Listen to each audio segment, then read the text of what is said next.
The channel is live. Hello, everyone, and welcome to Adventure on So Many Levels. We're going to play some Dungeons and Dragons. Woohoo!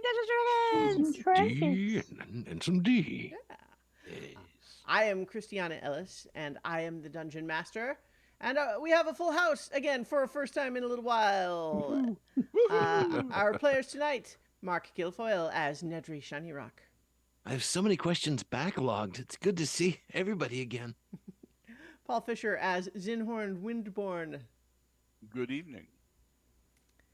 Jenny Meltzer as Zaleen, Sometimes I wonder if death thinks about me too. John Merlin as Baldu, Well, I don't know about that, but sometimes like if nobody's gonna stop me right here, this introduction could go on for a really long time. So I really hope somebody butts in and tells me to stop. But nobody's doing that, so I'll just keep on talking, I guess.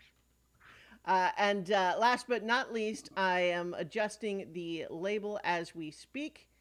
We have Starla Hutchton as Carolina Swift, who Hello, friends. Not as the video said a moment ago, a duplicate of Paul, but fixed now. So Did we introduce Paul? I'm moving in and out of I got my consciousness, good I feel. evening in. I'm good. Yep, Okay. yep. I did it clockwise, so Oh, okay. I hope I got everybody. I would be alarmed at my own brain function. It'd be like that mental acuity test that they do. They like tell people to draw a clock. Anyone? Yeah, heard Nedry of and I that? are both suffering from sleep deprivation, so They did it in I Hannibal. apologize. But it's a real thing. Anyway, I'm not used to being down in the corner like this. is that a problem? No one puts Starla in the corner. Well, I'm afraid to break it to you, but I in fact have. So I am not nobody. But let's talk a little bit about where we last saw the pocket protectors. When we last saw the pocket protectors, most of them went ahead to the World Tree City of Emerald Arboris, where the interplanar world tree that gives the city its name towers into the sky above this desert city. And you hung out for a little while. You did some reading at the library. You had some coffee in tiny cups. And then you learned that your plan to hire a guide to take you through the world tree to the Feywild was on a temporary pause because there is apparently some sort of outbreak happening, and the initial team sent up to deal with it has not reported back, and so all the pocket protectors, save for Carolina Swift, were on their way to investigate that occurrence in order to facilitate their future travel. However, before you traveled to Emerald Arboris, Ivy Pennythorpe, your Aarakocra colleague, who had been assigned by the Friend of the Emperor to accompany and report on your group's activities, had pulled Carolina aside and asked for her help in a short investigation before the two of you would then go and join the others in Emerald Arboris. And so, specifically, she had been investigating the deep jade star-shaped pendant that had been once located at the Temple of Marushka that you found down south of Emersham, but was stolen by the Reclaimers Academy decades ago in a whole thing. But when she had inquired about it, she was told somewhat mysteriously that it could not be located, but that they were working on a duplicate.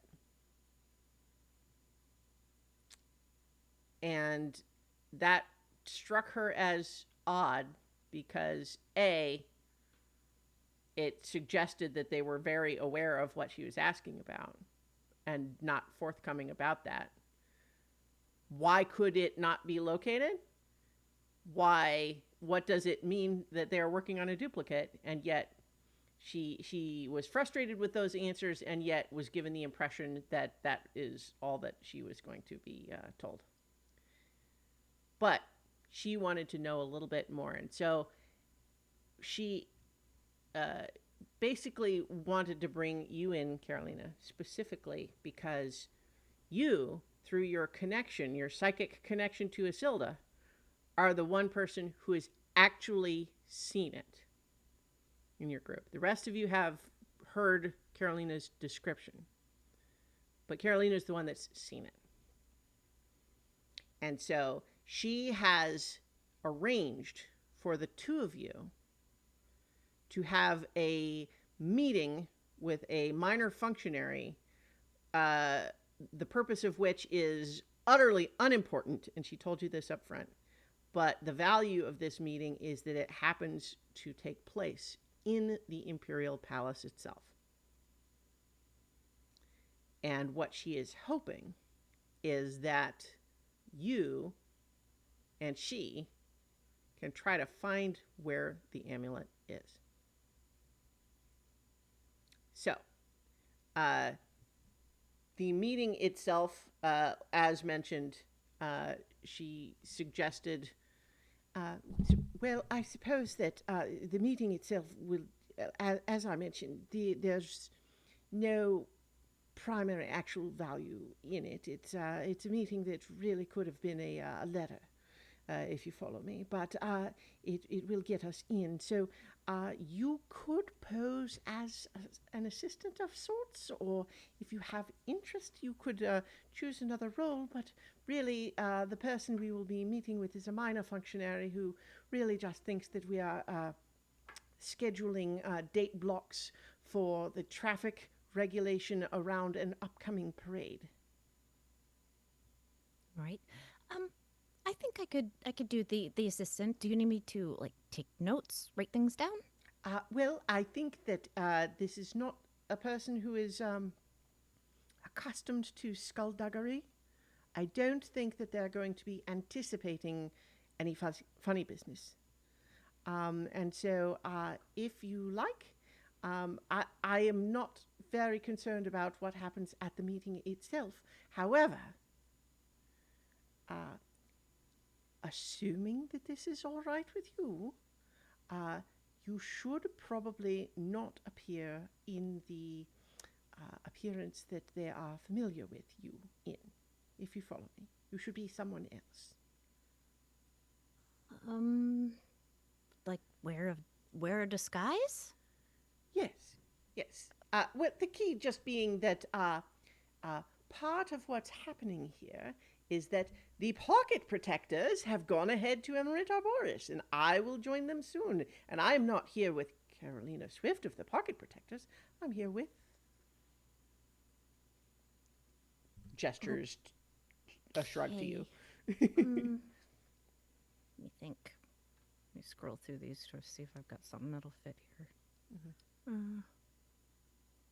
Oh, you know what? I've got my Aarakocra guy.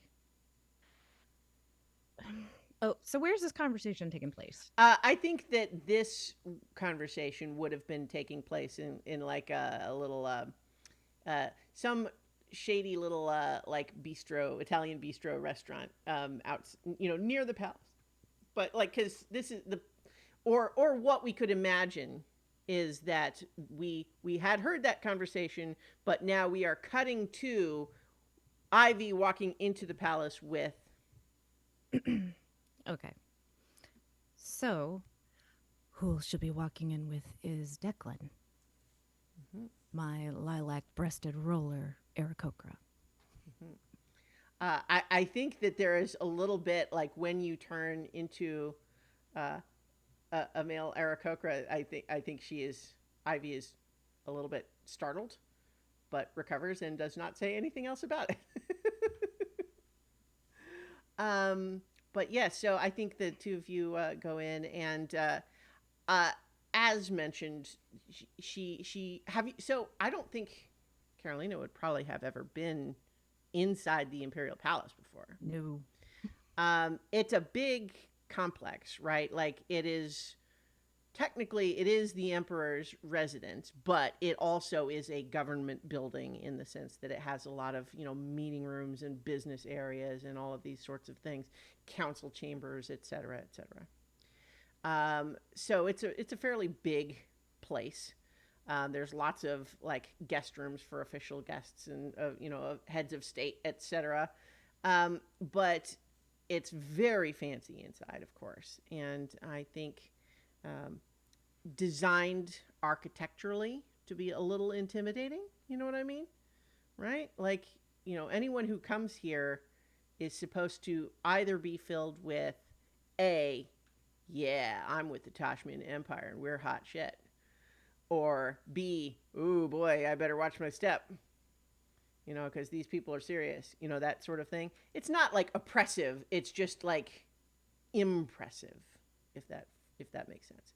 So in any case, though, she guides you through with the easy familiarity of someone who has worked in this building before, to a meeting room where there is an officious little gnome who, perhaps to your surprise, seems genuinely and sincerely passionate about organizing the logistics of official functions like parades.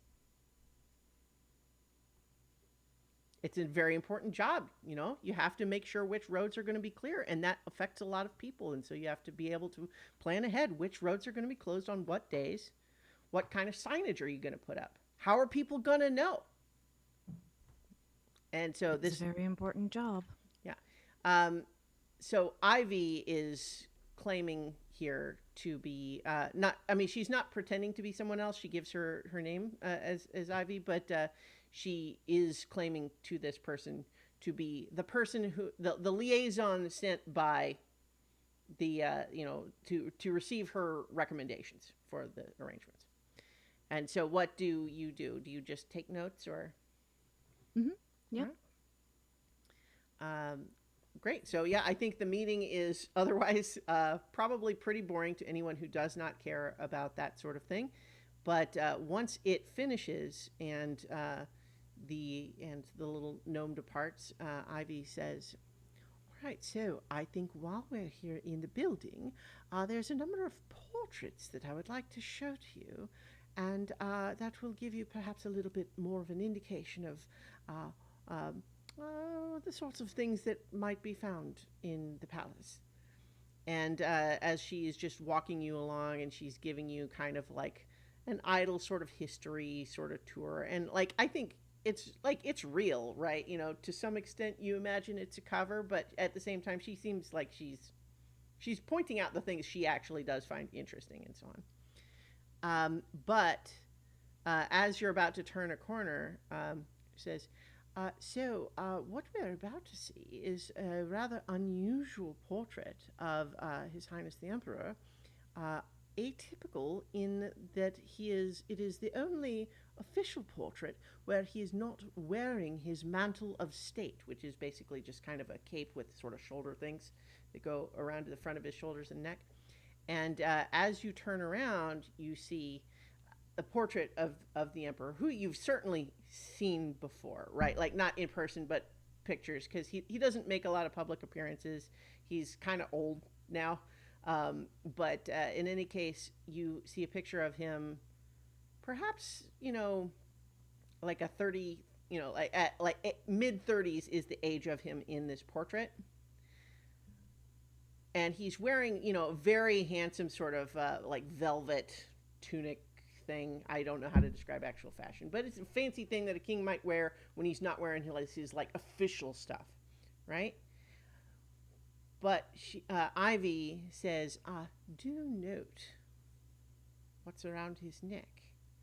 And as you look, sure enough, because he's not wearing this normal thing that he has on, you can see that he is in fact wearing a necklace, and just coming out of like where you can just see because it's underneath his shirt, you see what appears to be the top of the amulet that Isilda showed you.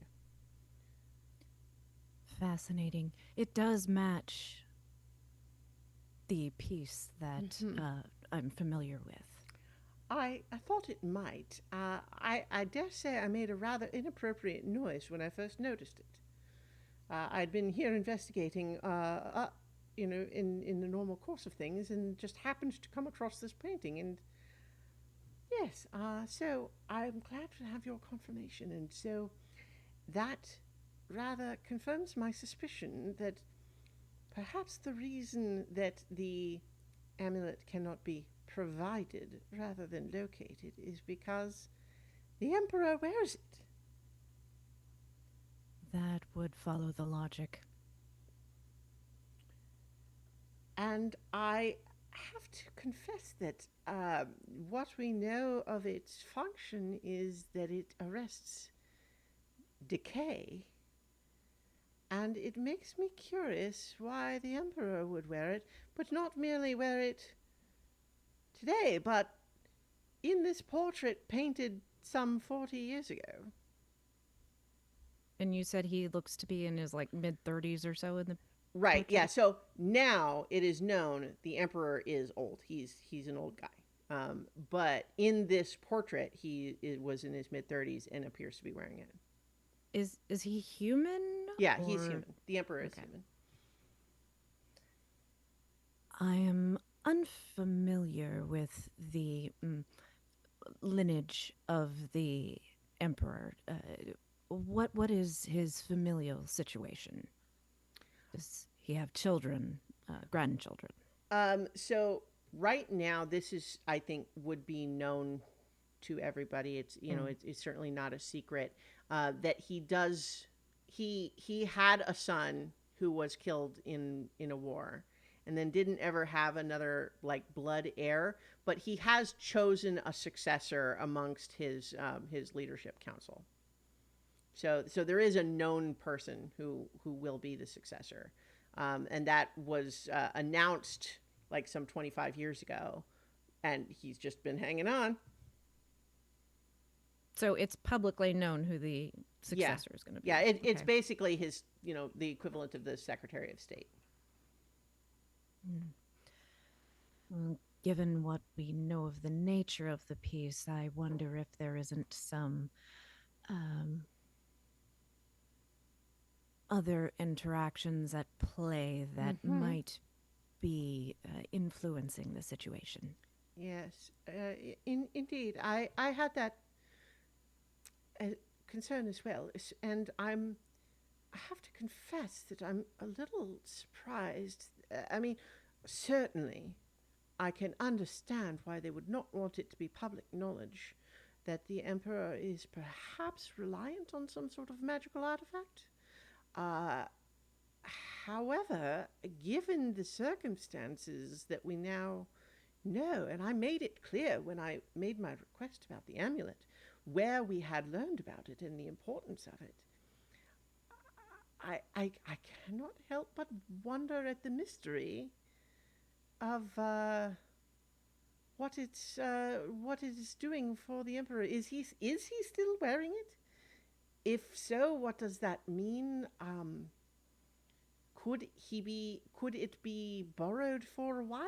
I don't know, but I wanted to find out more first to have you confirm that this amulet we see in the portrait here appears to be the one we are discussing. But also, are you magically able to search for it to see if it is perhaps here in the palace? Let me see. I have detect magic. I do have locate object with the Vidunme deck. Right.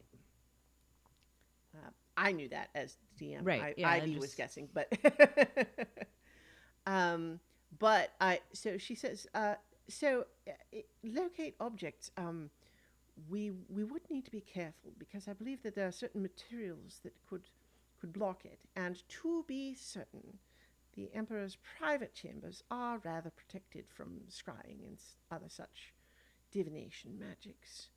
So I'm afraid what we may need to do, if we believe the Emperor to be wearing it, is to be in his physical proximity. Not not necessarily right there in the room, but certainly not separated by the walls of his residence.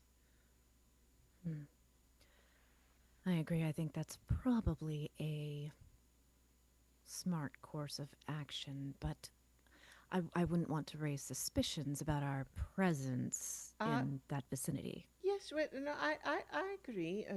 Certainly being caught trespassing in the Emperor's private chambers is not looked upon as a favourable thing. So I'm not necessarily proposing that, but I don't think he has any public appearances planned for the rest of the week, and so I dare say I am looking to you to see if you have any suggestions. Does he meet with other council members? Does he speak with other completely blanked on the word Advisors. advisors or members of certain boards or committees?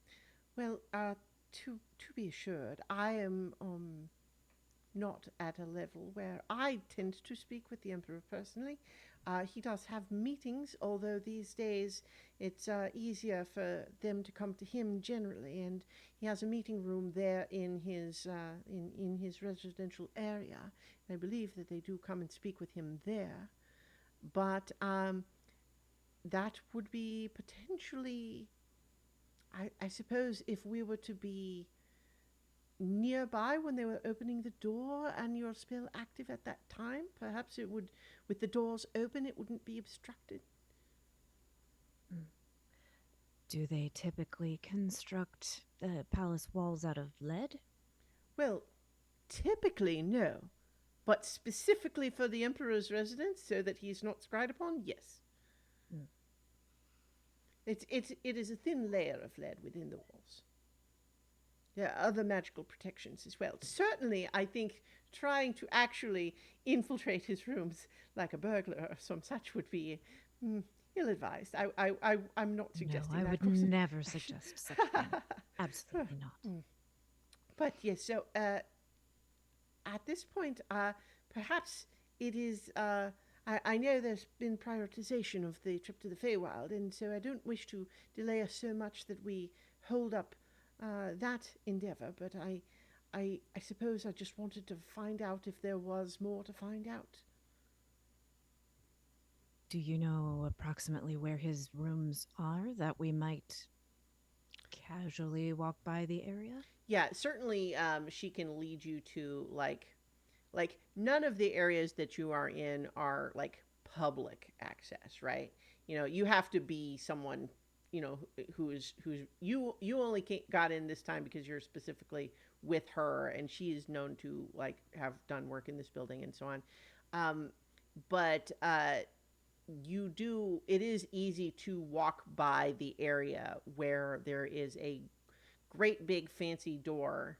Like you got sort of a T intersection where, or like it would be a four-way intersection hallway, except that one of the paths is blocked off with a big fancy ornate door.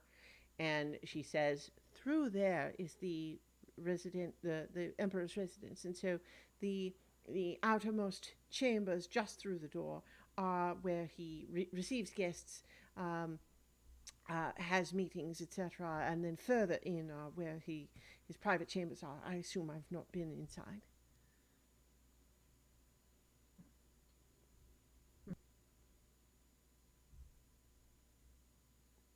Oh, we don't hear you all of a sudden. Sorry. Are there like pieces of art, like tapestries and paintings? Oh yeah, yeah. And things? It's a very fancy area. So if we stay within this area,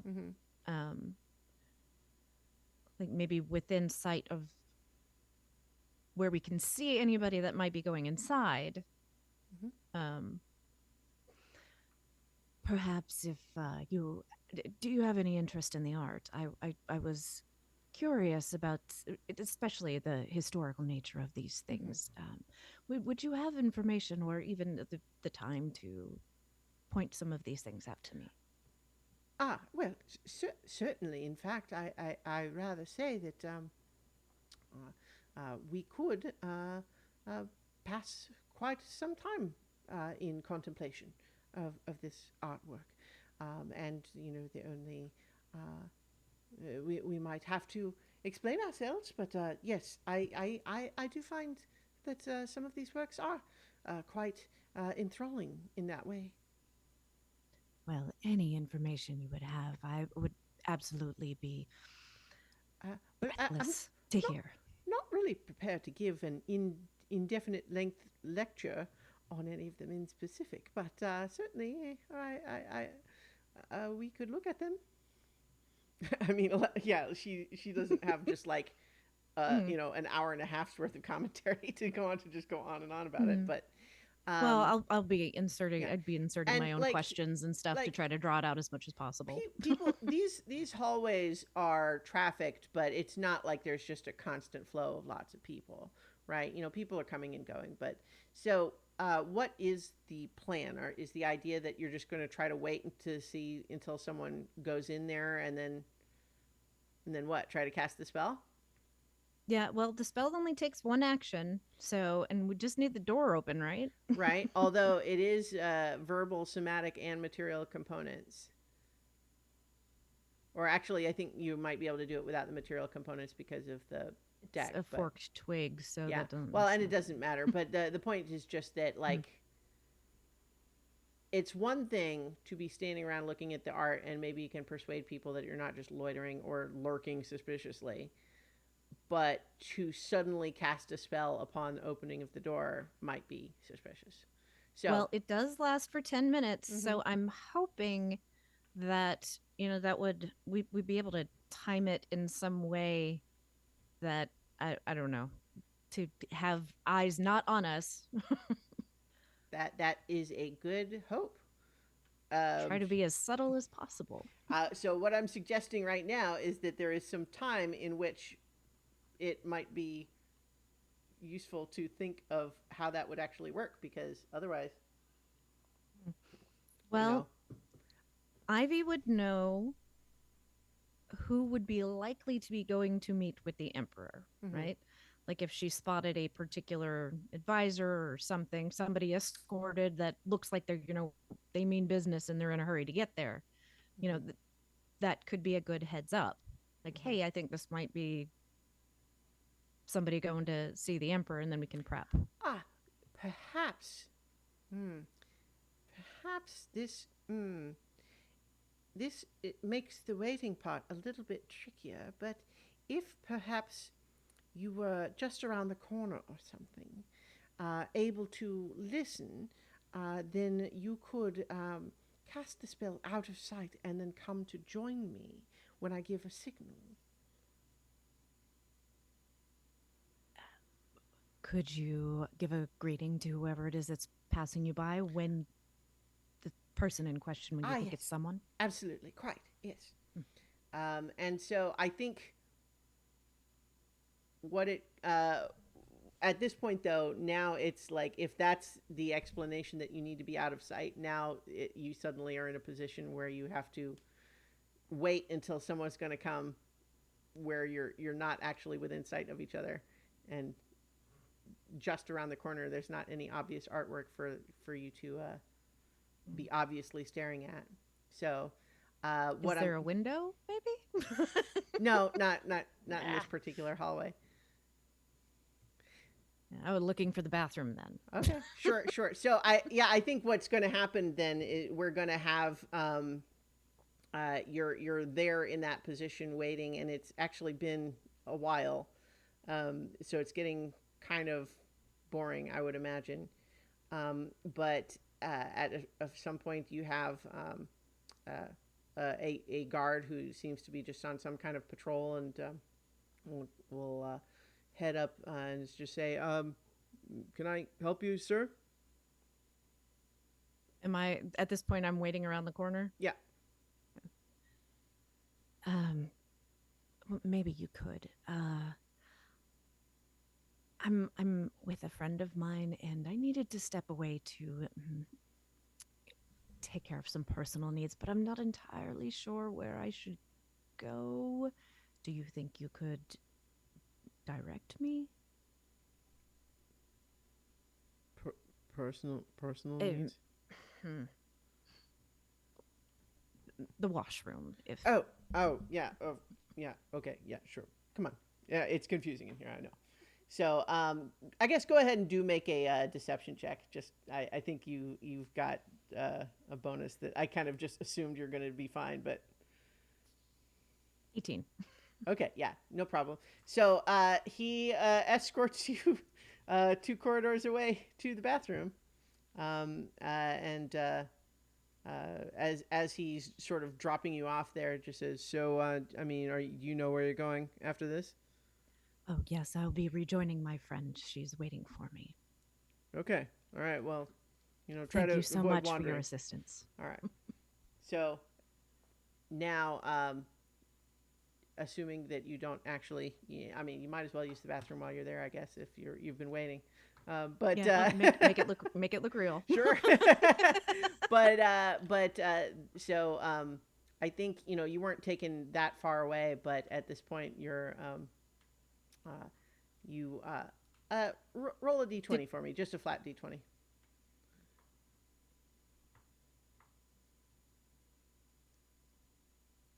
Oof, 9.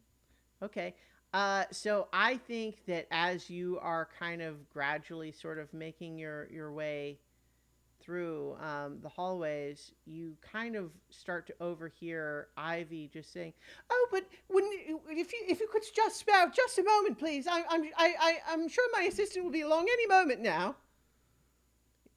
I am going to quickly cast, like, make sure nobody's around, but then quickly cast locate object, Okay. and then hurry back to like where I left Ivy. Okay. Yeah, so you see that there are a handful of people in very fancy sort of business clothes, looking kind of annoyed at Ivy, standing outside the doorway, and so I think, yeah. What do you do? You just hurry up, or Mm-hmm. okay? Rush up to her out of breath. I'm so sorry. Please forgive my delay. Yes. Well, I just really thought that it would be, if you. I got lost. I'm very sorry, but one of the guards was kind enough to show me the way. So you have the reports then?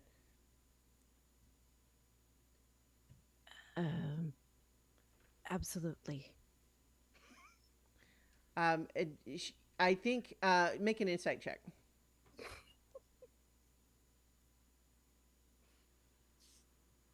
11. Okay. She's giving you a look when you say you have them. Oh, you mean She with me? No, I actually left them. The messenger wanted you to sign for them. This is entirely unprofessional, Declan. I can't believe you'd embarrass me in front of the ministers like this. And she's I'm gonna have her make her own deception check. It's not I didn't actually think to pull up her stats, but let's see. Oh, I actually have. If you have them handy, you want to roll for her? For what is it? Deception. Yeah. I don't think she has that. Would that Yeah. just be charisma? Yeah. It won't let me roll. Okay. Hold on. Oh no. Yeah, it won't let me roll on that sheet. I'll just roll a d20 plus 1. Okay. It actually did. It did come up It did? here in roll 20. It did. Oh. Yeah, as a Neat. 4. So I think that to your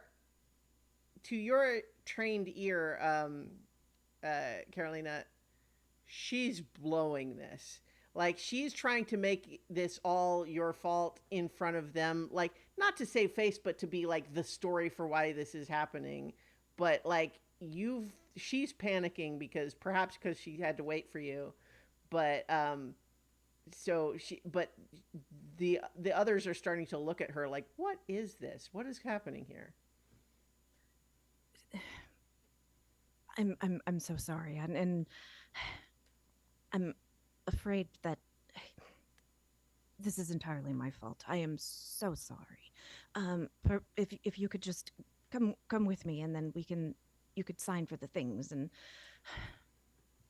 And she looks at them hesitantly, and I think that she's preparing to do that, but also I think right now you realize that these guys are looking at the two of you like this. Something's weird here. This isn't. This seems strange.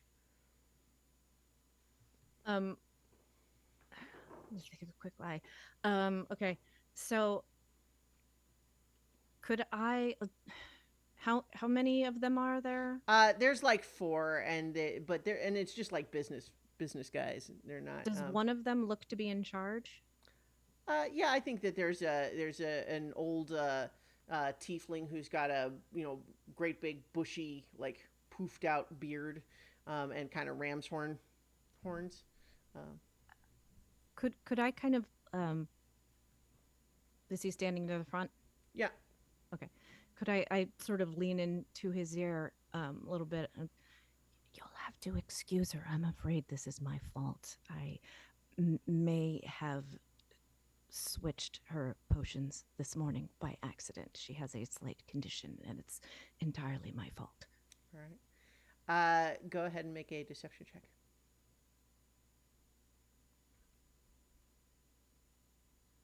24. Okay. He As soon as you say that, his eyes suddenly go over to her, but then they're just kind of like brow kind of furrowed in concern. But he keeps it chill. But you can see that like that has reached him, and he kind of just says, "No, I understand. I mean that can be very serious, but you need to. This is a high level professional working environment. You need to do better both for yourself and for her." I absolutely agree, and I am so sorry for any inconvenience. All right. So I think as they kind of look like they're going to resume heading in where they were, as the two of you sort of make an appearance of walking away, I think Ivy kind of leans over and says, "I'm not sure that's going to do favors for my career, but at least it got us through the moment." It was the only thing I could think of. Well, what's done is done. So in any case, to be sure, as you're kind of walking down the hallway, they do open the door, and because you have that spell active, as soon as the door is open, yep, there's a ping. Ping. It's in there. It's definitely in there. Well, if it's of any consolation, we have our confirmation. Yes, well, I suppose it's better to know. Now we just need to decide what to do about it, but I'm not sure what else we can do today, unless you have ideas. I think we need larger brains than mine to figure this mess out. All right, so I think the two of you then go ahead and make your way out of the palace, and I think probably it's evening by this time, and so I'm going to suggest, for the benefit of the narrative, that you two arrange to take the teleportation circle to Emirate Arboris the next morning, and that we can envision that in the morning, where the rest of the pocket protectors were heading to the tree in order to investigate hiring a guide, that perhaps a sending was cast at some point letting them know where that you were heading to meet them. And so perhaps just as everyone was preparing to go up into the tree to deal with these invaders, perhaps Carolina was hurrying to join. Does that sound amenable to everybody? Works for me. Okay. Sounds wonderful. All right.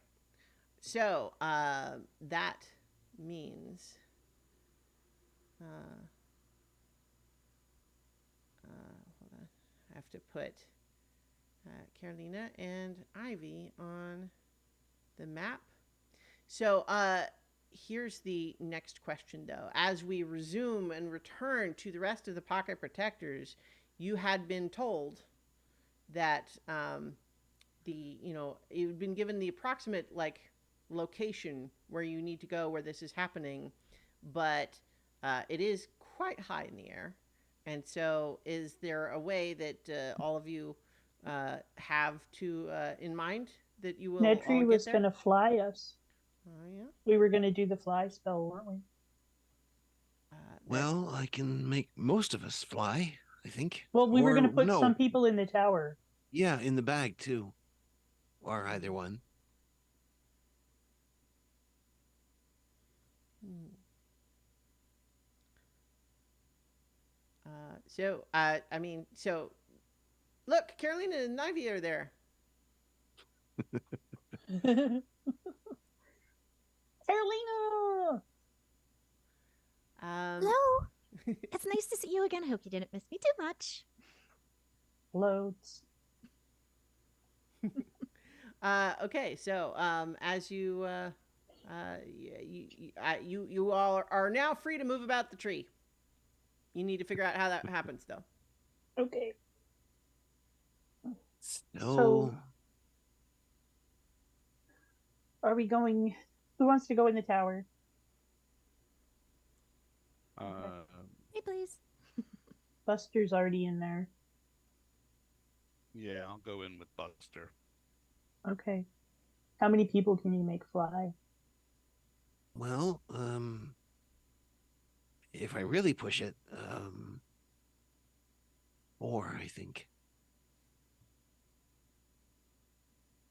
Well, Ivy can already fly. Mm-hmm. Right.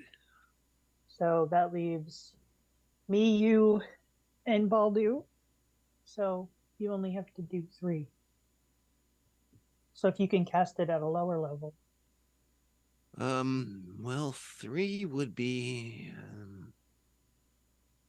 all I could manage with everyone. Or that would be the biggest thing I could do today. Yep.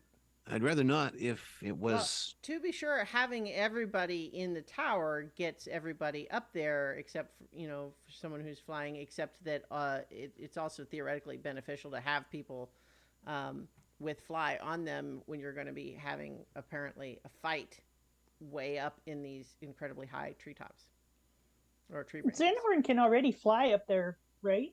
Yep. So you don't even need to go in the tower unless you want to. Well, I was just going to do that so that it would be easier to be next to Buster. But I don't have to. I can fly. Well, then you can How- just go in and get him out. Like you can just tap on Okay. the door and go in for him when we get up there. Okay. How high up is this taking place? Very high, like 1,500 feet. Holy. Okay. Super big. Oh, that's gonna take a while to get up there. How do they normally get up the tree? They climb. They climb, Oh. but I'd we rather don't not. know the routes, so it could be super dangerous. Well, yeah. So to be sure, the idea of flying was encouraged by the person you spoke to because the time might be a factor. Normally they would climb, but you all suggested that you could fly and that would be faster. So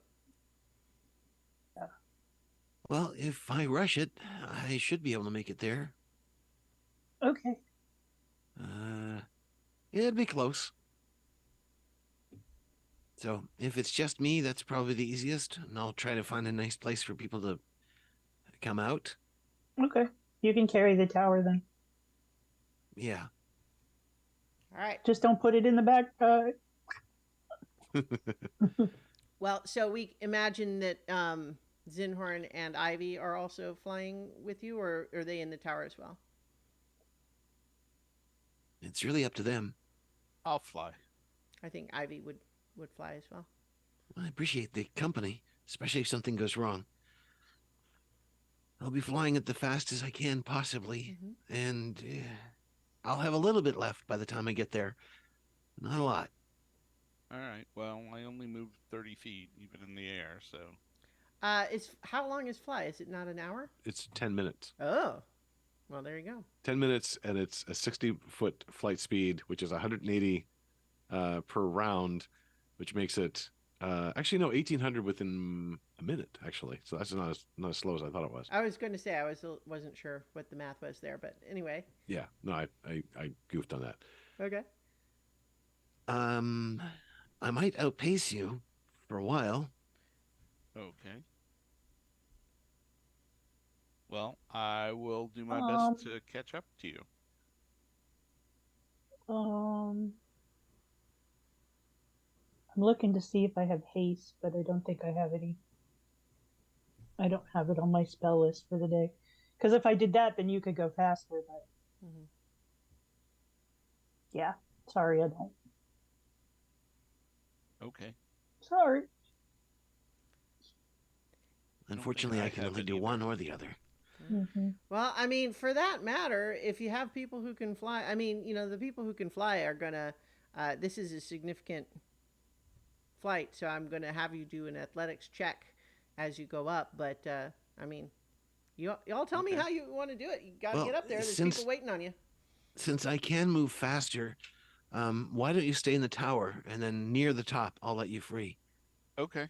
That sounds good. All right. Okay, so just Nedry then with Fly is going to carry the tower up, heading in that direction, and you are going in the direction that was pointed out to you, but you're going to be relying on your own ability to find the location based on presumably something happening there. So go ahead and as you are flying up and up and up and up and up along the trunk of this enormous tree, branches that are hundreds of feet across in some cases, but getting thinner as you climb, and then realizing as you get higher and higher and higher that the tree, as enormous as it seems from the ground, as you fly up it, you don't get any sense of getting closer to the actual top where it would end. It feels like it will go on forever. And given what you know about its extraplanar capabilities, that might be literally true. But in any case, you are headed in the direction of where you were told there was a problem. And so make a perception check to try to find it. And I imagine because this is something where Nedry has used Fly before, but this is all out fast as possible, screaming up at in speed. Yeah. So I got to imagine that every once in a while there's a little wee kind of gets out as well, as he's kind of not actual wee, but a little scream of wee, just because he kind of imagining what it's like to be a dragon, dragon brother after all. Perception, yeah, okay, that's not going to go well. Yep, that's a 4. Okay. I think that you are doing your best to head in the direction they were pointing, and you have a long way to go before you get up to where the branches are. But by the time you do, you realize you do not have any remaining sense whatsoever of what part of the tree they were pointing at. You must be somewhere in the general vicinity, except that you have what looks like an entire horizon worth of tree branches, and you don't know where to find any of it. Okay. He'd look for a suitably large enough branch to place the tower and kind of knock on the door. Yeah. And you would pop inside? Yeah. All right. Okay, we're approximately the right height, but there's a lot of branches. This is a really, really big tree. I thought there'd be something on fire or, something I could recognize, but I can't see anything, so I'm gonna need more eyes. All right. All right. Is it I'll go out. Is it daylight out? Yes, but you're in the shade from the branches. Okay. So you come out and the tower is just falling through the air. No, not really. Oops. But yeah, so you are on a sturdy tree branch that seems like there's room enough to stand. Can I scan the branches to see if I see any signs of You can. like melee or Mm-hmm. anything?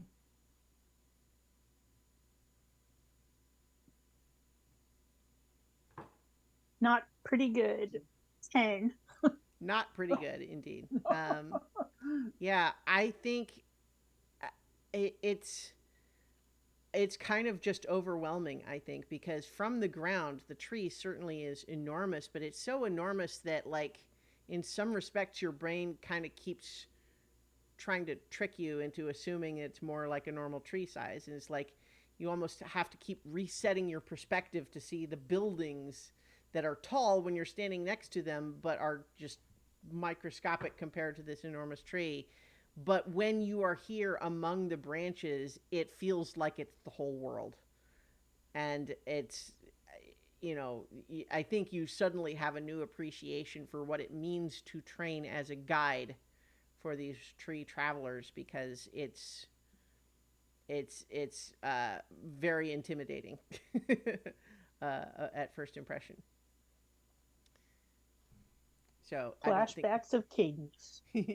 Yeah, so I don't think you have, it's like someone would have to be really, really smart and really, really special and talented in order to be able to do this.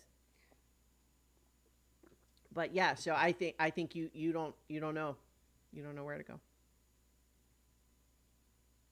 Um, I'm going to scout. I'm going to launch and fly around, uh, fly like Right. 60 feet. Yeah, And, Ivy will join you and let you make a advantage perception check. okay. Uh,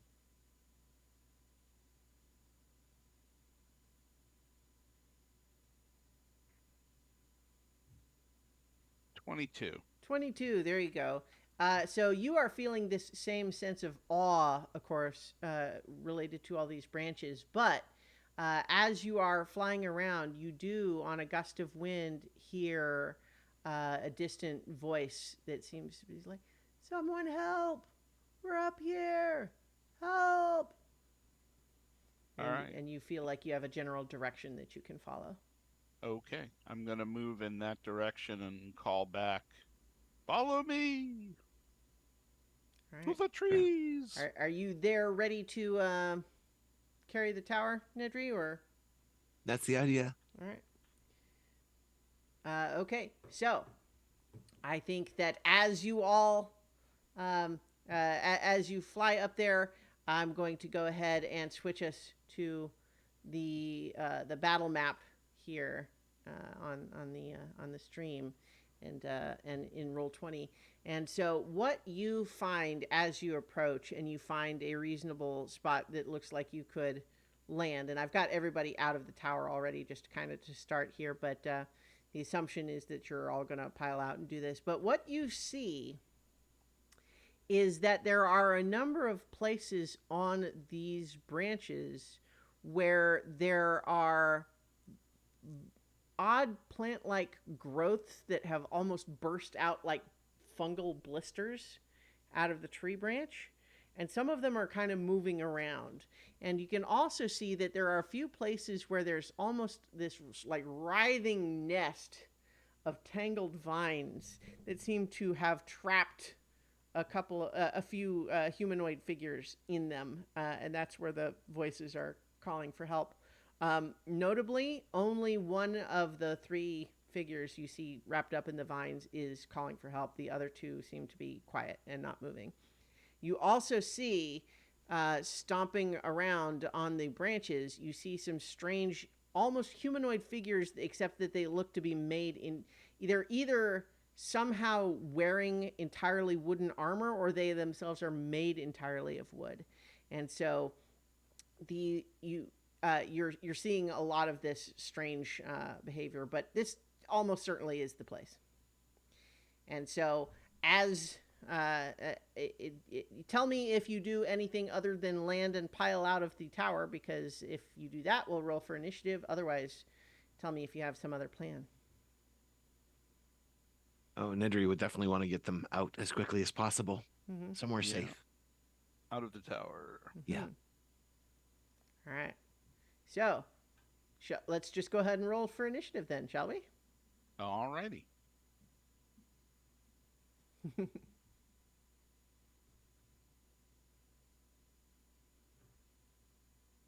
And we'll need someone to roll for. So we've got Buster, Ivy, and Evan. Do we have volunteers to run them? I'm gonna try I have running Evan in my Buster. sheet. Okay. I've got Ivy open. Great. So, where is? Oh, there it is.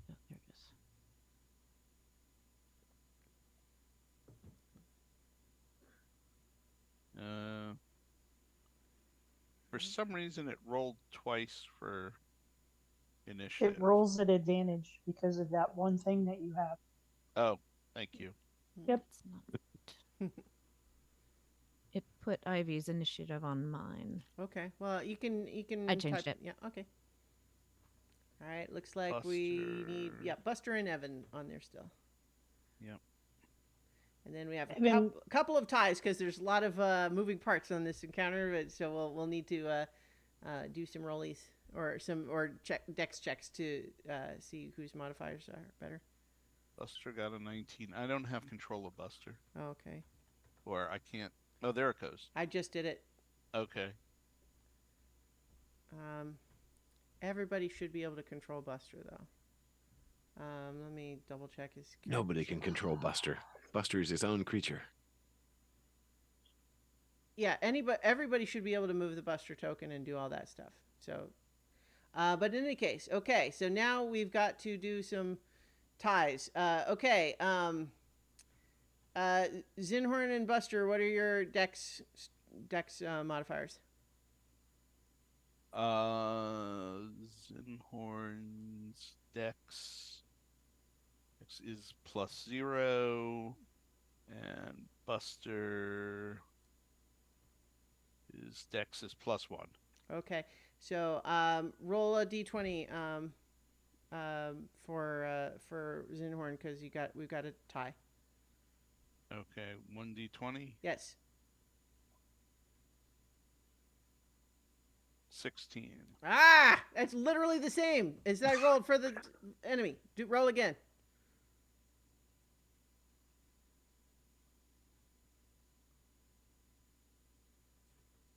$17. Okay, you lose. Aww. They rolled a 19. Okay. Okay. All right. And now, so it's got a lot of ties in this setup here. Okay. Oh, Nedry and Carolina already worked that out. Great. No, I just put mine on there. I don't think Carolina did. Okay. Well, so what's your dex, Carolina? Never mind. Sorry. My modifier? Yes. +3. Sorry. Okay. So. Okay. So we need resolve between Ivy and Baldu. Let's see. She's a +2. And for Baldu Zaylene is as well. +5. Okay. Yeah. All right. Yeah. Okay. And then Zaylene, what's yours?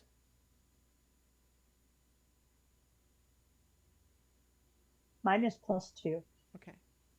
All right. So we're good. Okay. That makes Buster first.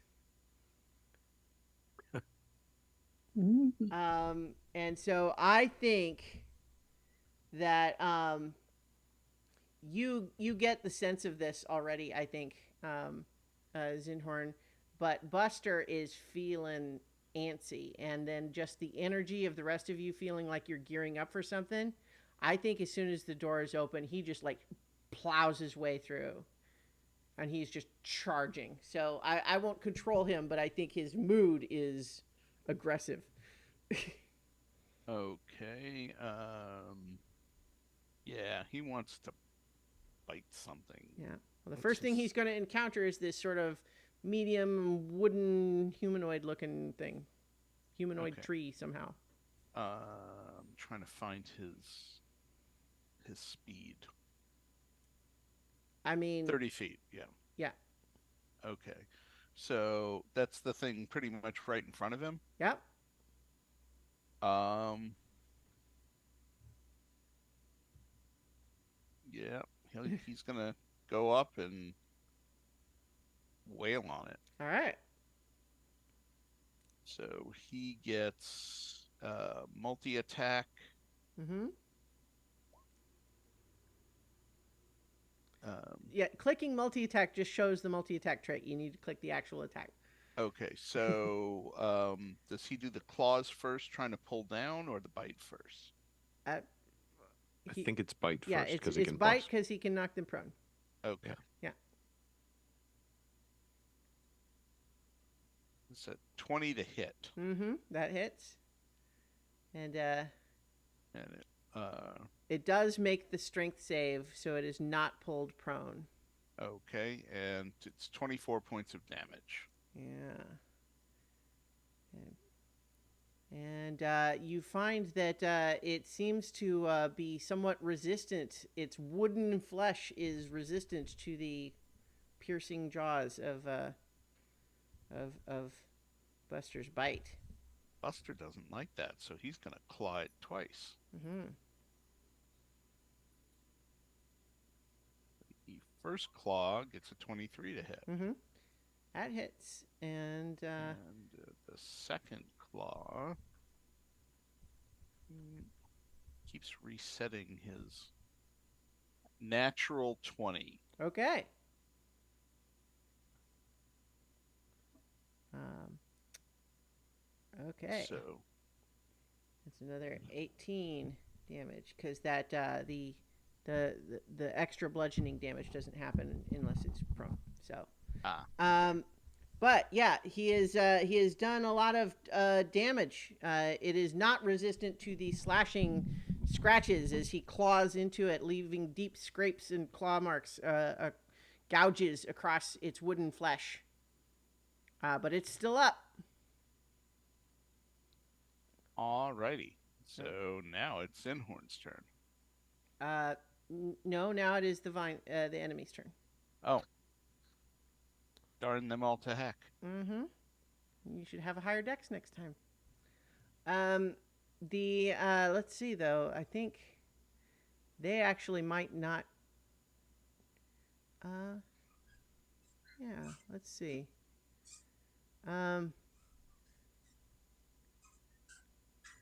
Wait. Yeah. Okay. Yeah. I think that all of a sudden you see some of these vines from this little nest right here whip out like cracking a whip and start to try to tangle around Buster's big body.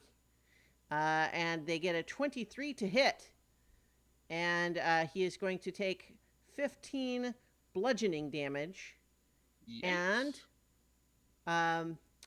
and then I guess that and there will be poison damage at the start of his next turn. Okay, you said 15? Yes. Okay. And he is currently restrained. Ooh. Mm-hmm. All right, now it is your turn, Zinhorn. Okay. I don't like that thing. Yeah. I'm gonna go here. Mm-hmm. And I'm going to hit it with my lightning breath. Okay. And so it's a dex saving throw with a Yeah, I mean it fails. It's a nest of tangled vines. It takes 18 lightning damage. Okay. It does. And for my bonus action, I am going to cast Spiritual Weapon. Um, I am going to do that at 5th level. All right. Oh, hold on. I need to hit the long. I mean, we did get a long rest, right? Yes. Yeah, my spells are used. Okay. Just making sure I'm upfront about Oh, that. sure. Yeah. Spiritual weapon, and I'm gonna put the weapon like right next to this thing and wail on it. I put it on the map. I rolled a 19. Okay. 19 hits. Okay. And why is it not rolling damage? You have to tell it to roll the damage. You can click on spiritual weapon there in the Roll20 chat, or There we go. yeah, there you go. 15 points of damage. Mhm.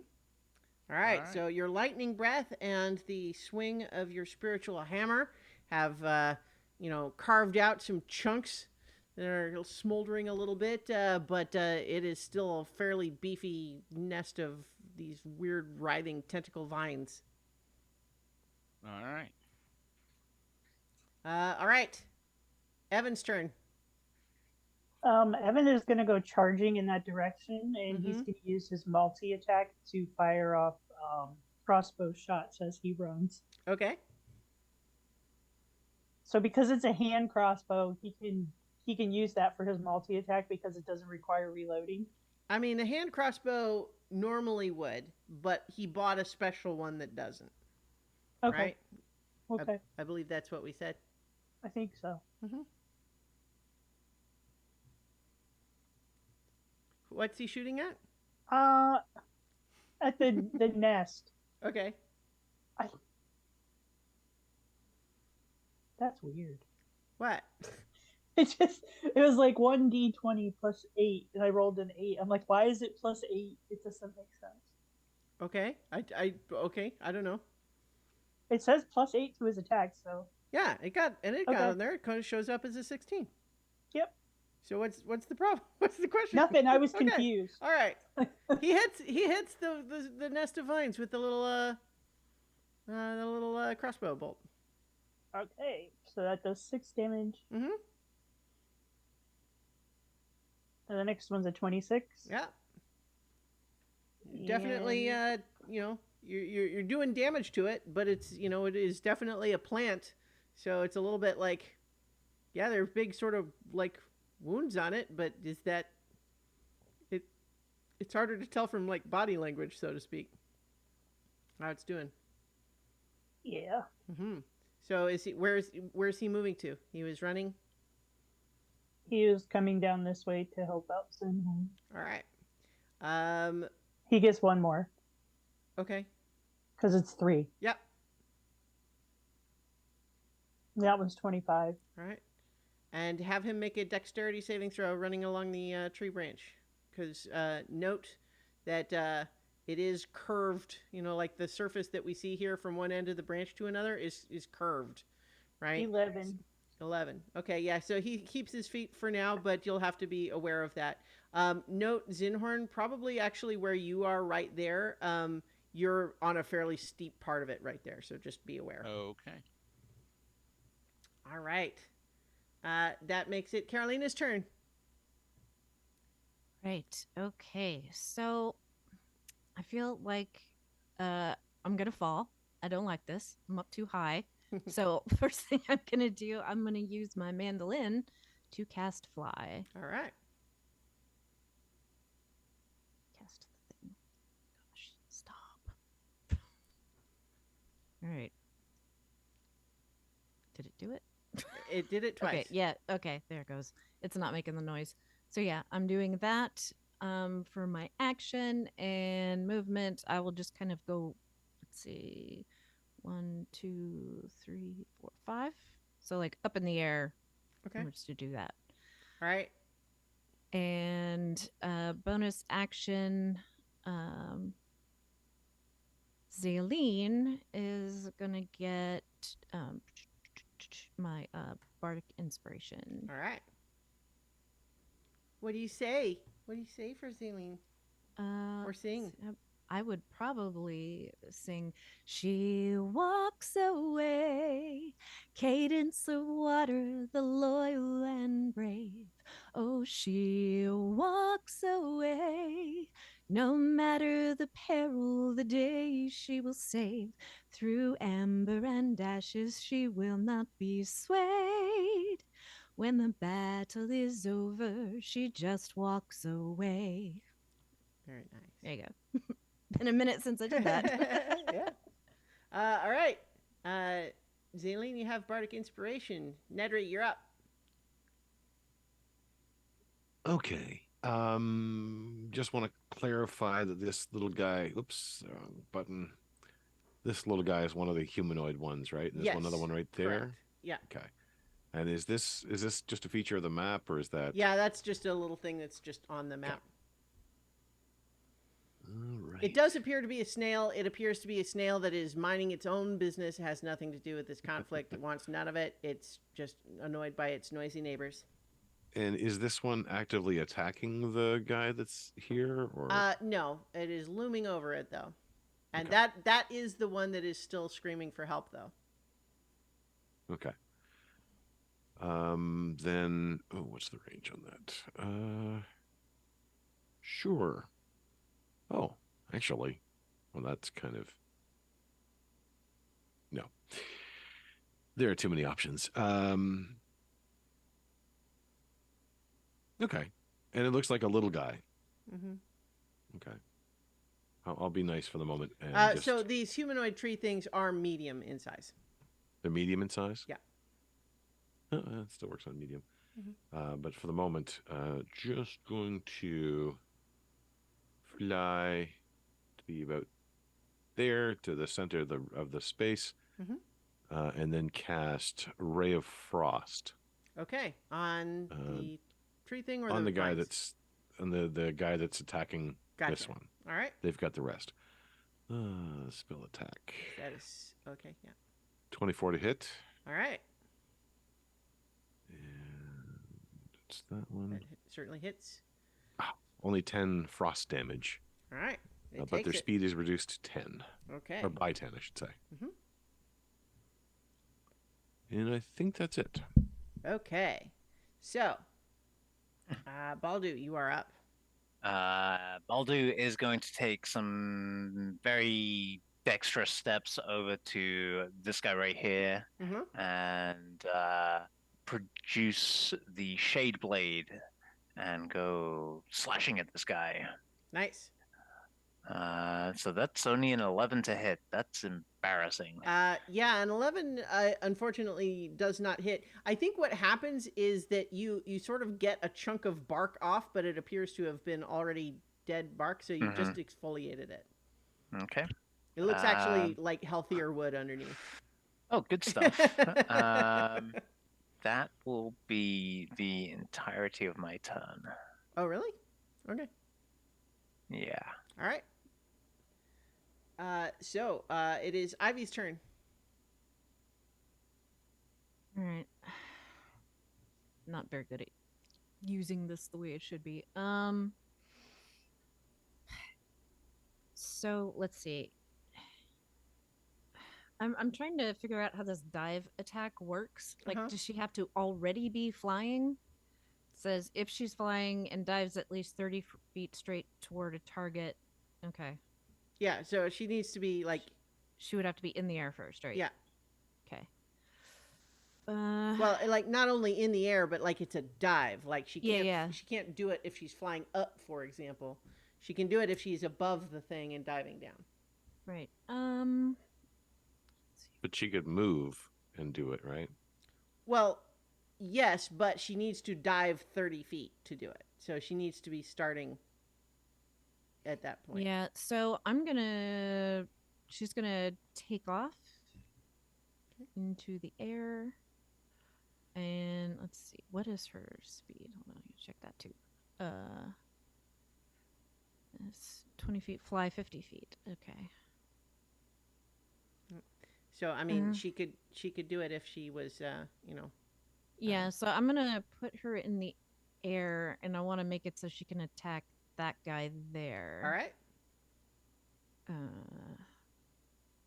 But I want her to not be, let's see, 5, 10, 15, 20, 25, 30. So she would have to be maybe about there. Sure. Yeah. Okay. And then she's gonna, you see her kind of like flat back and like she's gonna get a running start or something. Mm-hmm. I think that's it. Okay. She has bonus actions that she can.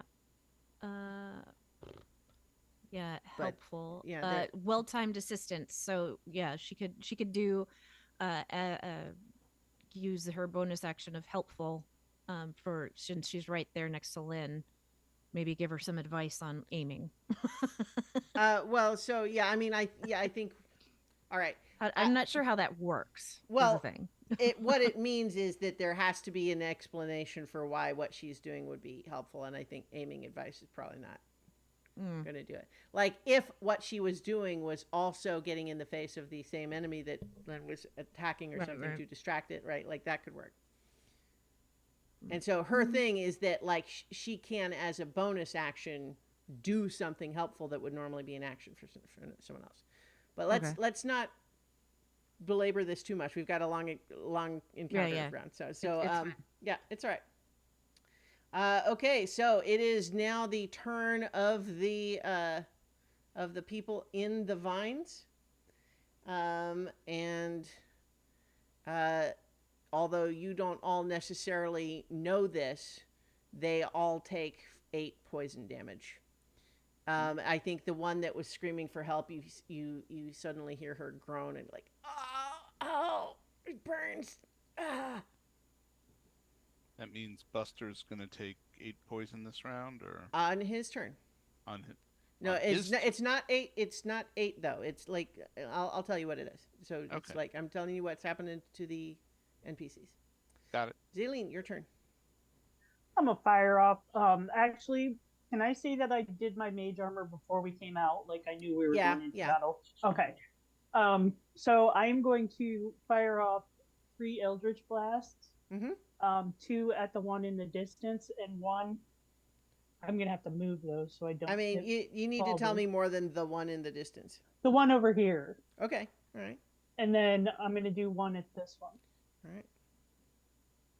So.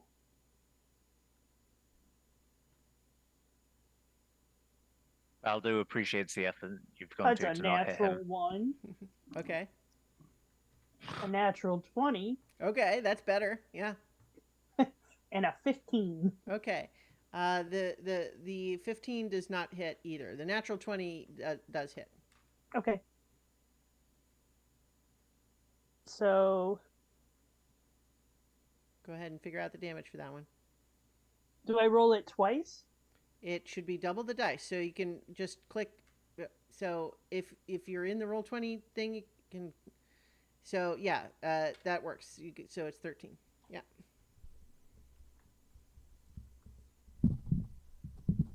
All right. So yeah, you peg it for 13 damage. Burn a little smoldering chunk into its wooden hide. All right. And now it is the tree people's turn, although they are, in fact, wood woads, I say, so that I can call them that. And the first thing that happens is that all 3 of them, or only 2 of them have taken damage, but those 2, you watch as they seem to regenerate. They regenerate some of their lost health. And the one that is right there by Buster and Baldu is going to attack Buster, who is restrained and so has advantage. Hitting it with its big wooden club that seems to actually be part of its arm. Wow, and that's a crit for the first attack. So that's going to be 25 bludgeoning damage. Actually, it's force damage, which I'm not sure why, but it is. So 25 force damage. And then a 24 to hit, yeah, for another 17 force damage.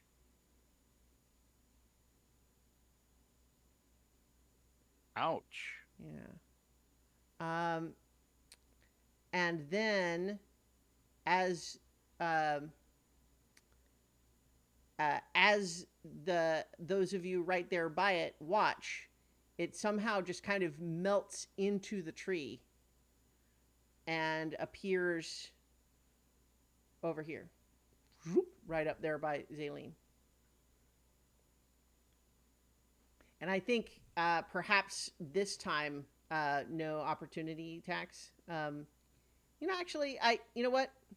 It does not explicitly say that there's no opportunity attacks, so I will allow them. So Baldu and Buster could have definitely taken advantage of that. Buster's would be at disadvantage because he's restrained. 28. That will hit for sure. Yeah. And it looks like just 10 points of damage. Okay. 10 points of necrotic damage. Huh. It takes it. It's not resistant. Buster got a 22 to hit. That will hit. With disadvantage. Yeah. And 8 points of damage. And it only takes half of that. However, let's see if it has to make a strength save. Well, okay, yeah. So it got a natural 20 on the strength save, so it was not knocked prone. But it did.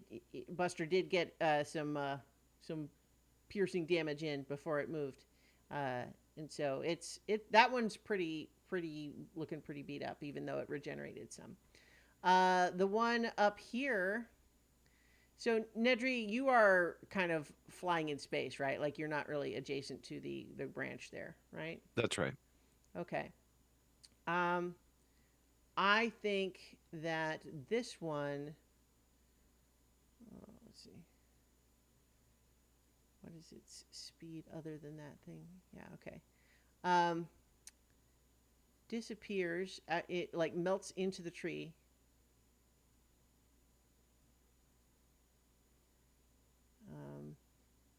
Emerges back out of the tree right here.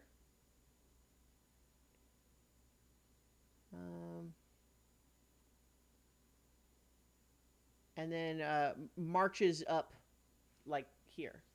And it's like scurrying pretty fast along the tree, in addition to its like ability to teleport through the tree, apparently. And it's going to attack Buster with its club twice with advantage because of the restrained. So that's 24 to hit for 12 force damage. And then a 21 to hit for 15 force damage. Wow.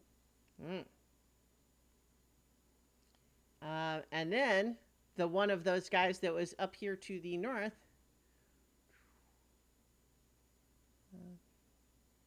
disappears into the tree and then emerges again right there next to Zaleen. And it's going to attack you with its club. It got a 24 to hit and a 19 to hit for a total of 27 force damage, Zaleen. Okay. I'm going to use my reaction to do Hellish Rebuke. All right.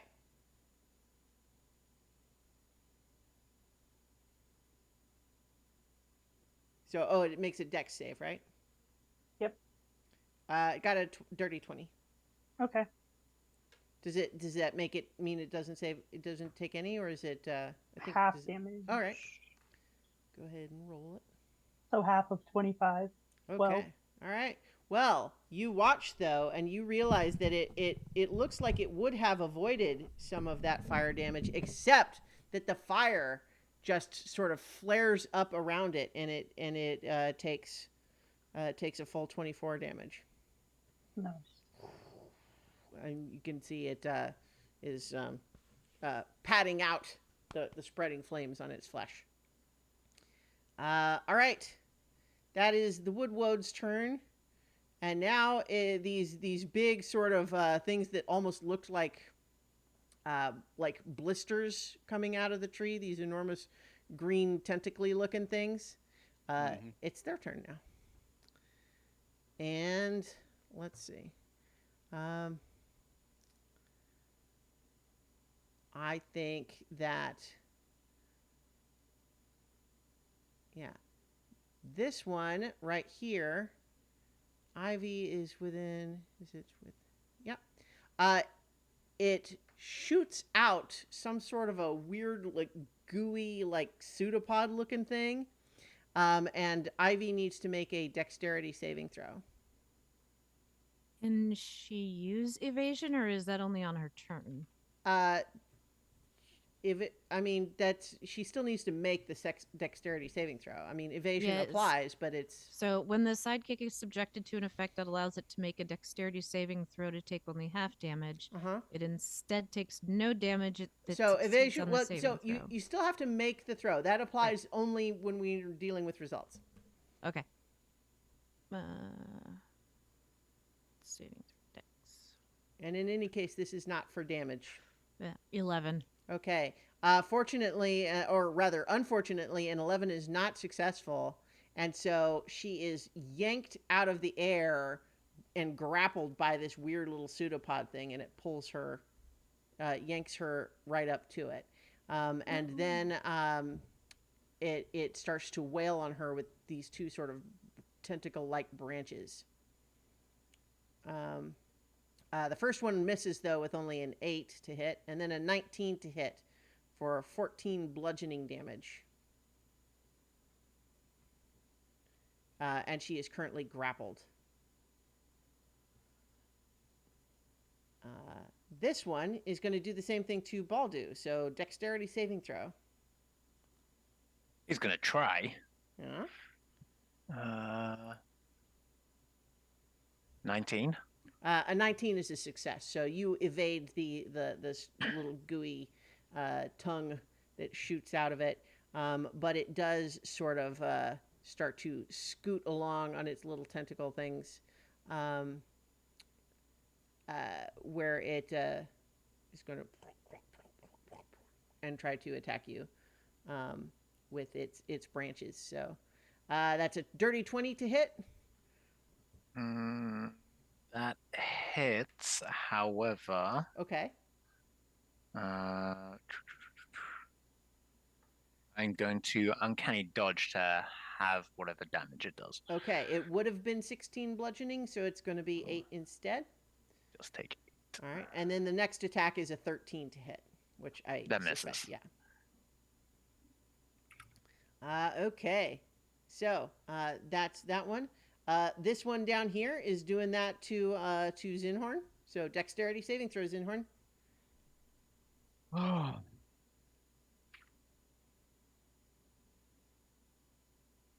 A 6. Okay, it grapples you, this tongue, and it yanks you towards it, and you are currently grappled by it, and it's gonna try to hit you with its branches. 25 to hit, and a 21 that to will hit. hit. So that's a total of 23 bludgeoning damage for you. Ouch. Yeah. This one is scooting along to. It's dashing. Actually, no. So it needs to dash, but it dashes up to here. This one is scooting up here, and it's going to try to grab you, Nedry, out of the air. So dexterity saving throw. Oh no.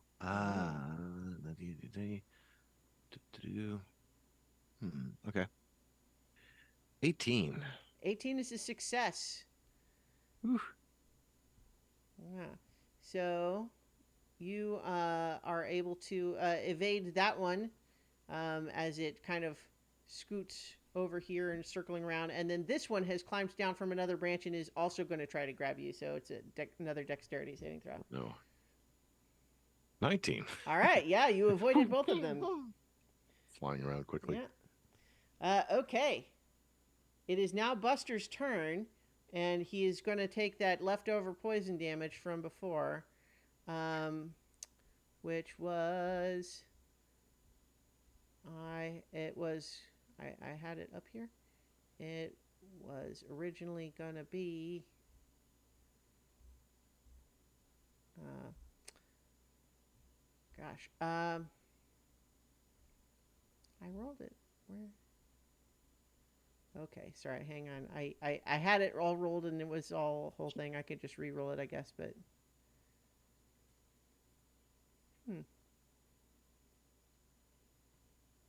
okay, no, it was 24 poison damage.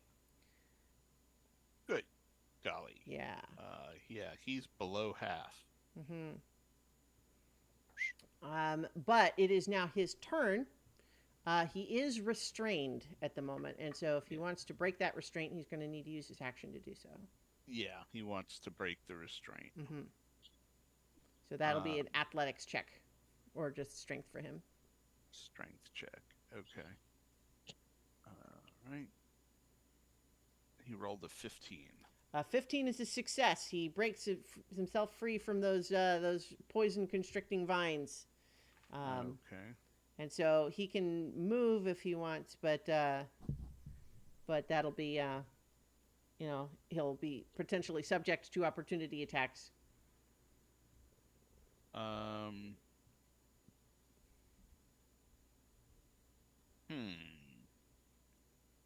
Or he could just stay where he is, but he used his action. Yeah, I think he's going to stay where he is. Okay. That makes it the vine's turn. This one here that's by Ivy is going to try to grab her with its vines. Let's see. Are they gonna like play tug of war over Ivy? Because that's not cool. Yeah, maybe. It gets a 13 to hit, which I don't think that hits her, or does it? 14. Okay, yeah, so it misses with its vines then.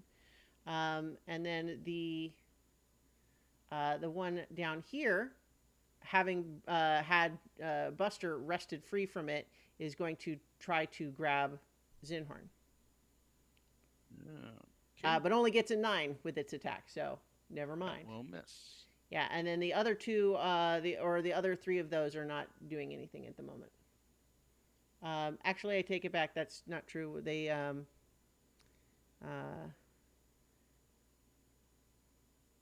yeah, no, and yeah, so they don't do anything on their turn at the moment. But Zinhorn, now it's your turn. You are currently grappled by the big tentacle thing, but the vines were also trying to grab you. And you kind of, I think, get the impression that this tentacle thing would have let you, like, if the vines got you, it would have let you get pulled into the vines. Okay. Tentacle thing.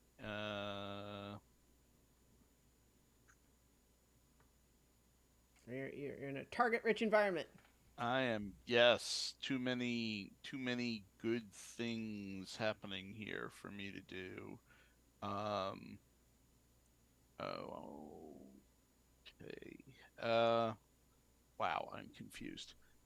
Give me 1 sec, because I want to do fire damage. But I don't think I can.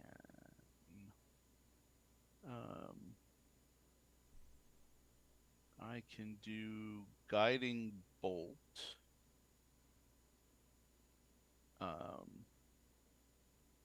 No. Yeah, yes, I can. Not you. Oh. I don't want to heal Buster too. Do I have a bonus action? I can do healing word as a bonus action. Well, then I can't do my spiritual weapon, but that's okay. If I do guiding bolt, can I do healing word as a No. bonus action? No. I'm gonna try and break the grapple. Okay. And that you said is an Athletics or acrobatics, if that's better for you. Athletics. 5. You fail to break the grapple. Okay. I am going to do healing word Mhm. at 4th level and give Buster 23 hit points back. Nice. Okay.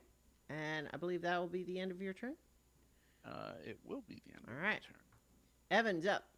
Let's try to. I know this is a complicated one. There's lots of moving parts, so let's do our best to try to be on deck if we can.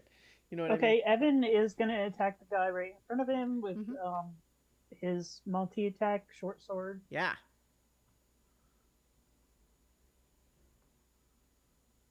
21 definitely hits, but he seems to be resistant to piercing damage. So he definitely hits with both of those, but they're it's like stabbing a sword into a tree. Doesn't Yeah, yeah. but I don't think the last one hit. 14 does not hit. No.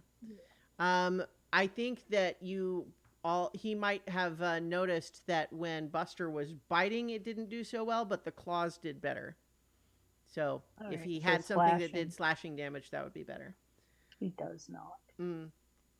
Well, in any case, he's done a little bit there. All right. Anything else for his turn? Mm-mm. Okay, Carolina. Okay, I'm gonna try something. All right. I'm going to back up all the way to here, to the Mhm. very, very edge of the map. And I think that's right. Let me just make sure. Yep, I am going to cast Lightning Bolt at these 1, 2, 3, 4 guys. All right. Yeah. Okay. Nice. Yep, So that's doing it. dexterity save, right? Yes, 16. Okay. So first, like in the order that they would be hit. So first, the two woodwoads, 7 and a 6. Those two both fail, and then the Artuk elders is what those tentacle things are called. Dexterity is none of these guys' best thing. Good. And they got a 6 and then a 15. Does a 15 save? Must be 16 or better. All right, so all 4 of them then are going to take full damage. That is 32 hit points. Nice. And hold on. It says the lightning ignites flammable objects in the area that Ooh. aren't being worn or carried. So I don't know if that counts as those wood guys or not. No, I think it wouldn't in this context. But because the living one, like they can kind of just pat themselves out. So it falls into the worn or carried category. However, the first of these woodwoads that you hit, the one that had been beaten up on a little bit already by Buster, it collapses and is definitely burning because it is dead. So that one's dealt with. The next one is also pretty beat up and scorched. And then 30, yeah. That does a lot of damage to these tentacle things as well. That is a good attack. Just keep doing that one. Well done. Yeah. It's really a good thing Lynn's here. Yeah. All right. Why she's the boss. Anything else for your turn? You're on deck, Nedry? I can give bardic inspiration. Like more than one of them can be active, right? Yep. Mm-hmm. Yeah. Okay. Then I gotta toss some Ivy's way because she's gonna need help. Mm-hmm. Oh, okay. I've got one that actually suits the setting.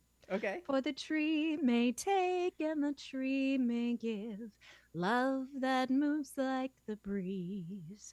But my heart cannot bear another farewell spoken through those emerald leaves. Aw. Lovely. All right. She has bardic inspiration. Nedry, you're up.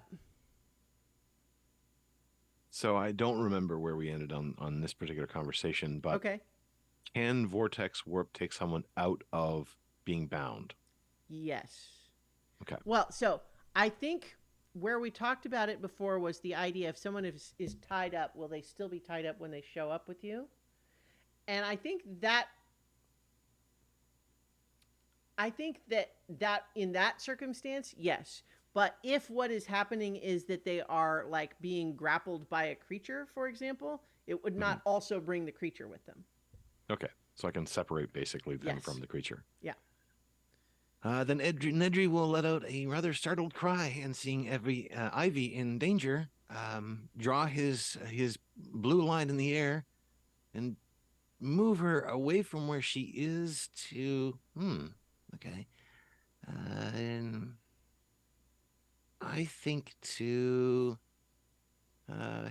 here, yeah, really no good spots.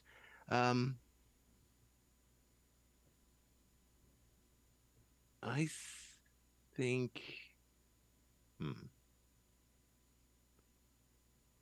I think for the moment he'll put her here. Oops, I need to get the different clicker. To be essentially flanking this one that's there between her and Like that? and yeah. Okay. And then he's going to flee. Let's see, how far can I get? Oh wow, I can get quite far. I think he's going to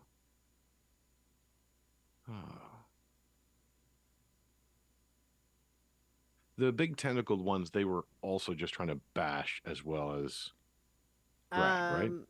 Yeah, like they have the sticky tongue that shoots out and grabs, Okay. but then they just were slamming otherwise. That's all that you've seen them do. Okay. Oh, now it occurs to me that I should have had them do some other things, but never mind. That's yeah, all so that he'll you've seen them do so far. It's fair. He'll fly over to the other side then to be sort of near the melee. Okay. That's it. All right. Baldu, you're up. So, question. Yep. If I attack something with an improvised weapon, it's like 1d4 plus strength damage, right? Usually, yeah. But what if that improvised weapon happens to also be on fire? I will allow it to do the same amount of fire damage instead of bludgeoning damage. Okay, so it would be substitutive, not additional. That's what I'm. Well, that's kind of what I was thinking. But how about this? How about this? I'll allow it to do 1d6 fire damage on top of the normal bludgeoning damage. Perfect. Sounds good to me.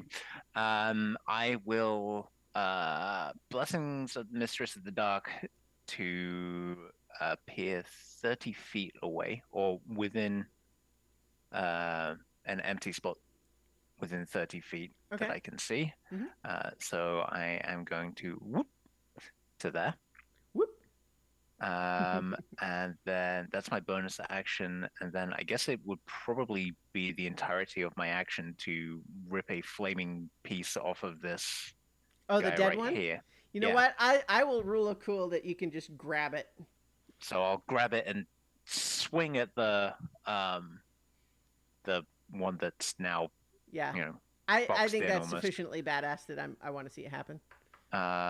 So is it just a strength check that I need to do? Well, it wouldn't be finesse, right? Like, so usually finesse is what allows you to use your dex instead. Yeah. So, I mean, you could still use your proficiency for it, I guess, but not dex. Strength plus proficiency. So strength plus prof. Okay, so it's going to be roll d20 plus 3, essentially 19 to hit. Okay, a 19 hits. And then roll 1d4 minus 1 plus 1d6. I need to put a space in there somewhere, otherwise that's not going to work. So that is zero bludgeoning damage and 6 fire damage. Okay, well, 6 fire damage becomes 12 fire damage for these flammable creatures. There we go. And so it is not that one is not completely down, but it is very badly off. Alrighty. I will risk the attack of opportunity Okay. because I have resistance to damage until All right. the Sorry. start of my next turn, Okay. and then I'll go and wave my flamey dead guy at these two. Okay. So it does. The wood does try to whack you. It gets a 26 to hit. Which would hit. Does hit, technically. Yeah, it'll be 13 force damage, but if you're resistant, then it'll be 6. I'm just going to check the wording on that. Resistant, yeah. Yep. So 6 points of damage. Yep. Good deal. All right, so it's Alrighty. Ivy's turn. She's, I think probably the way she's built, she is really going to be most effective doing her helping stuff rather than her own regular attacks. Mm-hmm. Okay. She doesn't do a lot of damage otherwise. Yeah. Well, I think she recognizes. Now she's back on the ground, right? Yeah, she's opposite Zaleen now. All right. She is going to recognize the assistance that Nedry gave her. And so if she moves, she's going to provoke that opportunity attack, right? She's got opportunity attack coming at her from a couple directions actually. Yeah. But she could disengage. Yeah. See, that's where her stuff comes in, is like she can disengage as an action and then do the help as a bonus action to give someone else advantage. Yeah, we're gonna do that then, because Okay. she's got her cunning action, so she'll do that to disengage. Mm-hmm.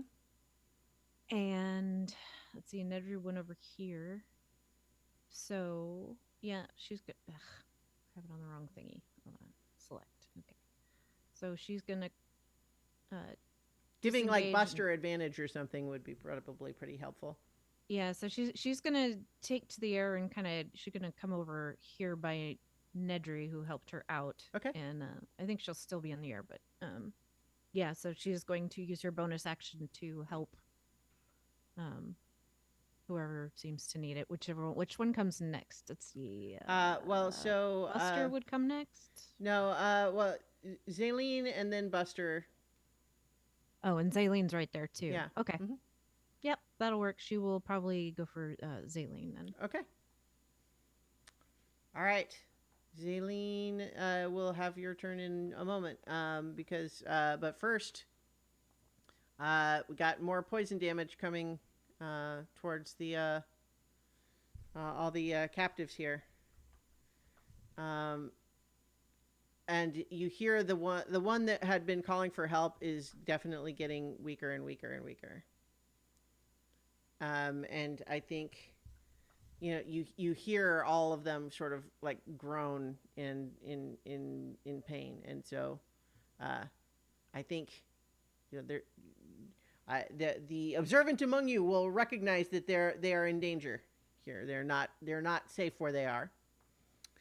But you, of course, have a lot to deal with, I know. So, anyway, Zaleen, it is your turn. You have Bardic Inspiration and a help action from Ivy, should you need it. First and foremost, I'm going to cast Mass Healing Word at level 4. Okay. And I'm going to give 9 hit points to Ivy, Baldu, Buster, myself, and Nedry. Have you taken any damage? No. What about you, Zinhorn Zinhorn? has. Okay, so then also to Zinhorn and Carolina, you didn't take any damage either, right? Not yet, I don't think. Okay, Nope, I'm so good. so that's it. Mm-hmm. So all those people get 9 hit points. All right. And then for my action, I'm going to toll the dead at that guy in front of me. Okay. So he has to make a Wisdom 16. All right. Wisdom. Got an 8. All right. So he takes. He's already taken damage. Yeah, right? that guy's really bad. He's All right. yeah. So he takes 3d12 necrotic. All right. Well, you have to roll him. Yep. 23. Yes, he is incinerated in radiant fire. Sweet. Woohoo! And that's my turn. Okay. That makes it now the Woodward's turn, but only one of them remains standing. And it's gonna try to continue. It's gonna attack. You know what? It was attacking Buster. I think it's gonna keep doing that, but it doesn't have advantage anymore. It does regenerate hit points. And it's attacking Buster. Got a 22 to hit. That hits. And then a 14, which I think probably misses. That misses. The first attack will be for 17 force damage. And then it's going to disappear into the tree. And I think it's going to appear over here. But Buster and Evan can make opportunity attacks. And with Buster, the claws don't get the half damage, just the bite. Yes. Okay, so he's going to try a claw attack. All right. 14. A 14 misses, unfortunately. What about Evan?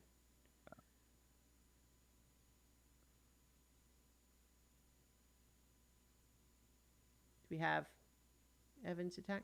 He did 25. Oh, there we go. And he did 6 piercing damage. That'll hit, but every Yeah. little bit helps. All right. And so that one has poofed away up to over where Baldu is. And now it is the tentacle thingy's turn. These two are scooting along. And then the two of them that are further away, they do, yeah, okay. Let's see, who do they, I think this one attacks, it sort of spits something, but this time instead of that tongue, it spits some little sort of a pellet that when it impacts with a dirty 20, it hits Evan. It explodes in blinding light, and it's going to do 10 radiant damage. That first one, and it's like a flashbang. And then it hits the second one too, but that one misses and sails kind of off the side. But then the second one is also doing the same thing, attacking Buster. 22 to hit for 14 That'll radiant damage. And then a 19 to hit. 19 will hit. For 13 radiant damage.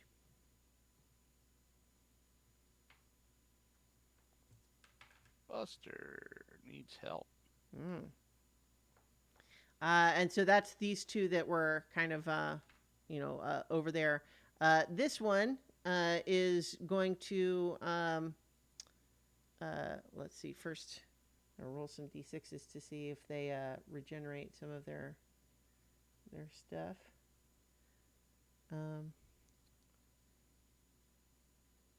Okay. Zinhorn, make a dexterity saving throw, because the one right next to you has regenerated its little sticky tongue. Dexterity saving throw. Mm-hmm. 5. Yeah, so unfortunately, you are again grappled by this thing. And then it's going to try to smack you with its branches. 16 to hit. Miss. And then a critical hit with the 26 to do 15 bludgeoning damage. I don't think I can take criticals, right? Oh, was your armor have something for that? Yeah, I think so. I mean, remind me if that's the case. I didn't remember that.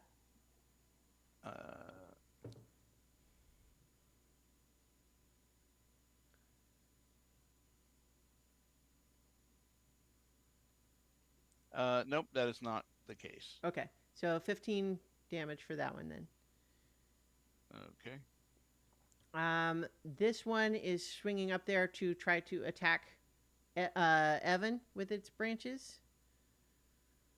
22 to hit Yep. and a 9 to hit. So the first one does 7 bludgeoning damage.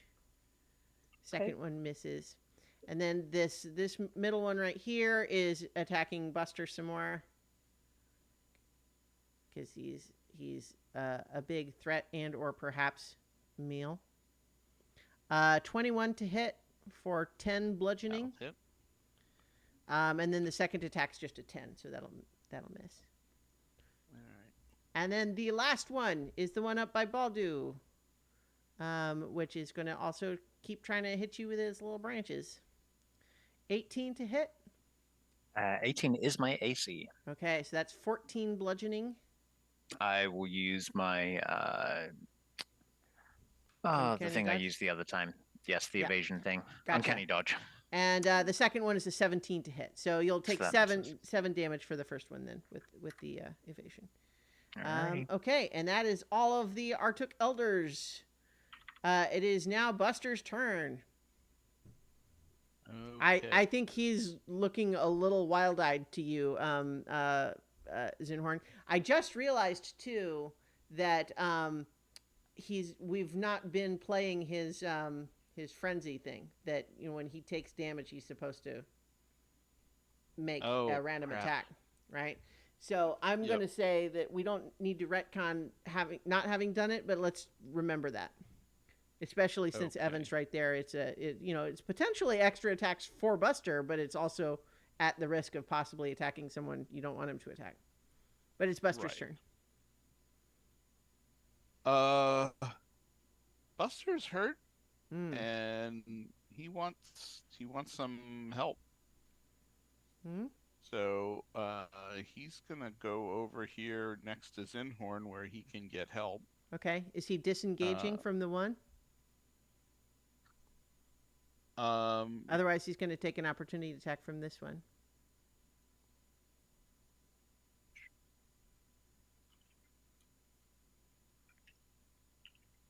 Yeah, I think he'll disengage. Okay. So that means he does not get an attack this round. Right. Yep. Okay. All right. So it is now the Vines. Baldu, the one that's right there by you, is going to try to grapple you. I need to do a deck save. No, this one is it works differently for these. So it does hit you, and it does 9 bludgeoning damage, and you can feel that there's poison that it seems to be slow seeping. So on the start of your turn, you're going to take some poison damage. Okay, but nothing now. Well, yes, correct, but you are grappled. Okay. For now. Yep. And then the other one over here that's by Zinhorn is going to try again to grab you. Actually, you know what? I think it's going to grab Evan instead. Or it'll try anyway. But it only gets a 14 to hit. I don't think that hits Evan, does it? No, it doesn't. All right. So, yeah, it tried but failed. The others seem to be satisfied with their current prisoners. Zinhorn, you're up. All right. Rushama, heal my allies. I'm going to channel divinity to preserve life. And I am going to give Buster 60 hit points. All right.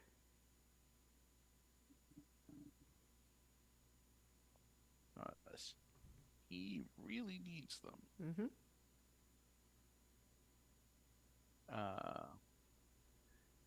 And that's my action. My bonus action is going to be my spiritual weapon, which is going to move over here to these vines. Mm-hmm. Move over here to these vines. Wait. Here to these vines. Okay. And I want the option to be able to hit the other one later. All right, sure.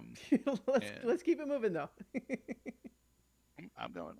Hmm. 11. Okay, and 11 unfortunately misses. Because it's kind of it's like it's big and slow moving, but it's also like not traditionally dense, and you kind of didn't manage to hit like a substantive part of it. Okay, it is Evan's turn. He's gonna multi-attack short sword on that guy that just tried to steal him. The vines. Yep. All right, he's going to need to move down one. Okay.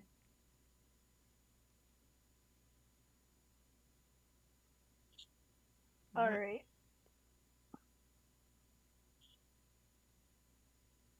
Natural 1.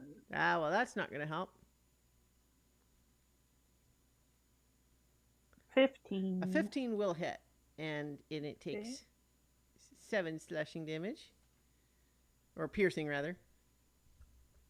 And a 24. Also will hit. So he's definitely he's piercing, severing some of its roots, but it's still got some strength left. And yeah, that's it.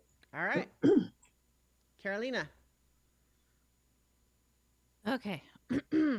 So I'm going to do 1, 2, 3.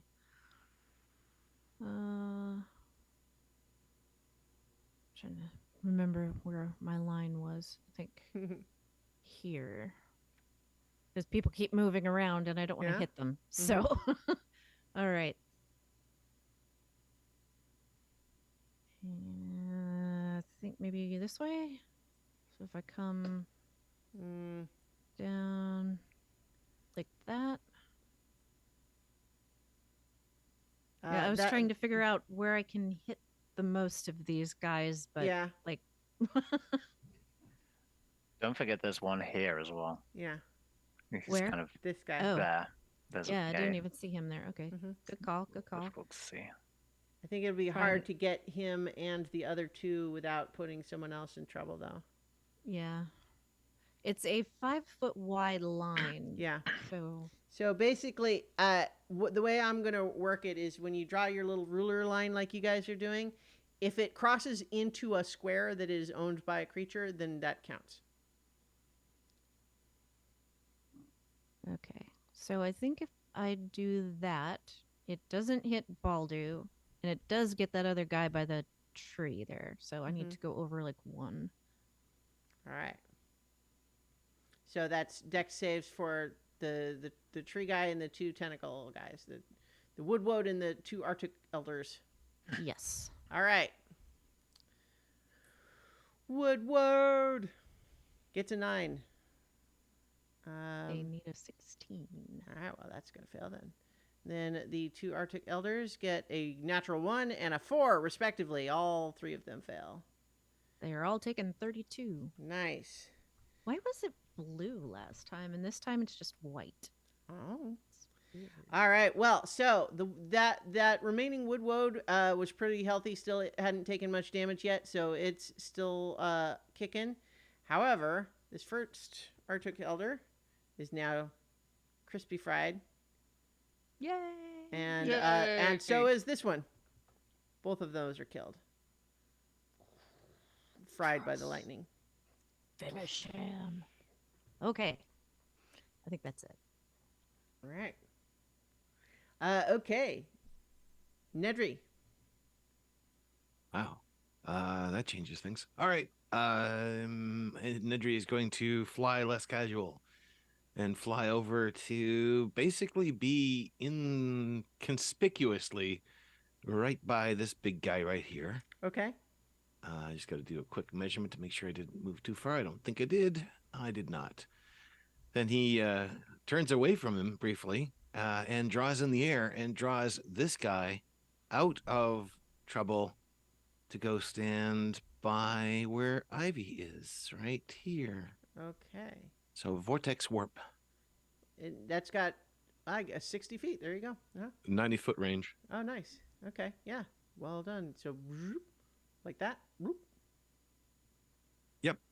Okay. Yeah. So that is a halfling woman, and when she suddenly appears there, she kind of wobbles on her legs and kind of collapses, but just looks like first like stunned, like wait, what just happened? But then extremely relieved. I think she looks up to Ivy and just says, "Please, my friends, they've stopped speaking. I think they might still be alive." All right. Well done, Nedry. Anything else for your turn? Just to kind of spin and face the creature. That's Okay. about it. Baldu. What's your ruling on drinking potions in combat? Is it an action or not? I mean, rules as written, it's in action, but I don't feel strongly about it. So, what you're wanting to use it like as a bonus action and then do something else with an action? I'll allow it, especially just because like nobody hardly uses potions for anything in this game. So, I'll encourage potion use. I'm not actually going to use a potion. Oh, okay. I am going. I'm going to open up an oil flask, take a mouthful, and spray it through the flames onto the two guys in front of me. Nice. So I have no idea how to roll for that, but that's what I'm doing. I will say we'll treat it a little bit like a breath weapon. They will make a dexterity saving throw against your DC. Okay. Before that, though, I need to take some poison damage, don't I? Oh, yes. Thank you for reminding me. Because, and for that matter, you are restrained, too. In that, 21 poison damage. That's fine. And you are restrained.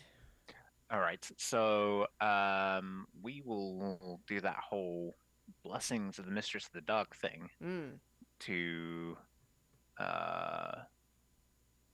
teleport essentially to an unoccupied space within 30 feet. We'll just go right there. Yes. And then you said they're going to have to do a dex save, but I think from there you'd only get the one. Yeah. I will. I mean, they're not very dexterous. Yeah. I'll forego that because I forgot I was restrained and just smack it with my my burning dead guy. Gotcha.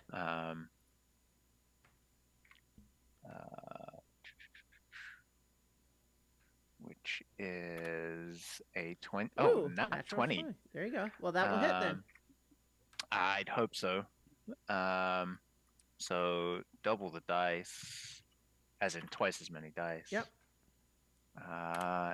That is 6 flamey burny damage and 2 bludgeoning damage. Yeah, so it would be 12,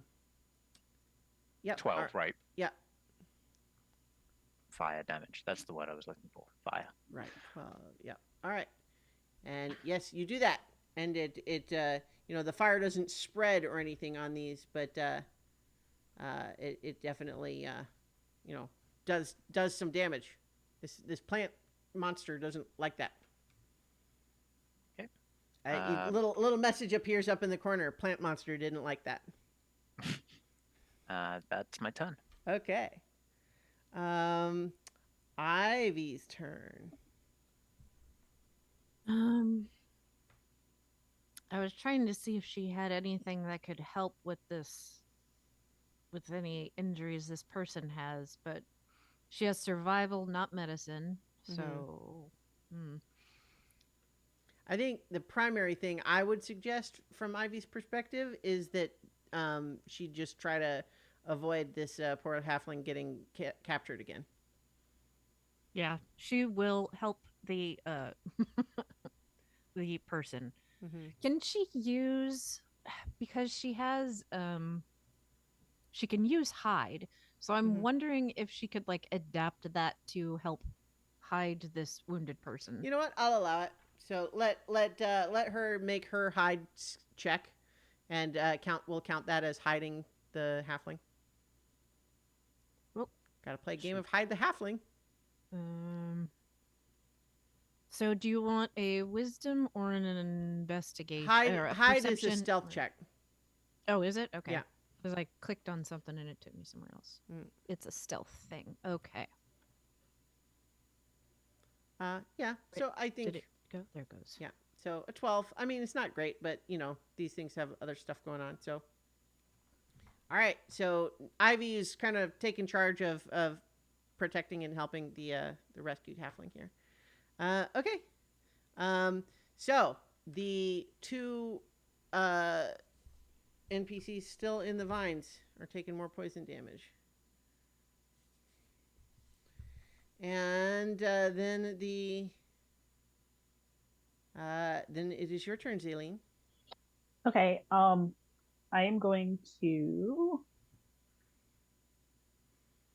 Do we want I'm these gonna blue cast- lines on the? I don't know what those are. I drew the lines, but I can't delete them. I was Okay. trying to find Right. out how to I'm going- Hmm. Thank you. to Eldritch That's Blast. what I wanted to do. This pod guy, Mm-hmm. this guy, All right. and this tentacle thing. Okay. Also, don't forget you can use that bardic inspiration to add to the damage. Mm-hmm. Okay. Can you add it to the dice roll too? Yes. All right, cool. Either, but not both. All right, so 17 For the pod thing, or which one? for the tentacle guy. For the tentacle guy, yes, it's 17 hits. All right. That's 8. And then what's the Why is it 8? I show 4 on Roll20. Yeah, here. sorry. My brain was looking at the Okay. wrong number. Okay, so 4. And then 1d10 if you need it. okay, that's what I was asking. Mhm. Yeah. So I'm gonna add 5 to that and make it 9, Okay. and then And that was your bardic inspiration. yep. All right. A 17 does not hit the tree guy. Okay. It knocks off some more of the dead bark. And he holds up the piece of it and just says, "Look, all that stuff was in my face." 27 for the. That definitely Pod hits. guy. Yeah. All right. What the vines, right? Down Yeah. here, but yeah. All right. 8. All right, good deal. All right. That one's starting to look a little peaky. And then for my bonus action, I'm gonna cast Healing Word. Oh no, they moved, didn't they? Can I still see Ivy? I mean, I think so. Because I maybe I saw her go. Yeah. I'm gonna cast Healing Word on the halfling. Okay. So she gets 5 hit points. So All right. she's not as hurt now. Okay. Yeah. And that's it. And I think she feels it and says, "Thank you, but please help my friends." I'm trying. All right. That's Zaleen's turn. So now, Woodward. It didn't like that you shot at him, so it's gonna stomp over and try to hit you with its club. Zaleen. Okay. Yep. Club. Critical hit. That's going to be 27 bludgeoning damage or force damage for you. Okay. And then a 17 to hit That does hit also. for another 16 force damage. Okay, and I'm gonna Hellish Rebuke. Okay. Dex. It got a natural 20, so 21. Okay, so it's still gonna take Mhm. half damage. Half, but vulnerable to fire damage. Yep. Whoa! Mm-hmm. That's a lot of. Well, you did it at a higher level. I cast, did it that- at that- level yeah, that's 4. right. Yeah. So it would have been halved, but then it's redoubled. So 38. It hits you. You know what? I think. Would you have done that on that first hit? Yeah. Because you kill it with that. So I think it Okay. wouldn't have been able to do the second hit. So you can take back that 16 force damage 16. from that one. Okay. All right. Goes up in flames. Sweet. All right. So all of those are done. All of those are dead now. But got these tentacle guys. Got the one that's up there right by you, Baldu. Um, and it's going to try to, hit you. 10 to hit, and then a 24 to hit. The 24 hits, Yeah, so that's 9 bludgeoning damage for that one. which is halved. Because I have resistance until the start of my next turn. Yep, there you go. All right, this one that's down here is going to attack Nedry.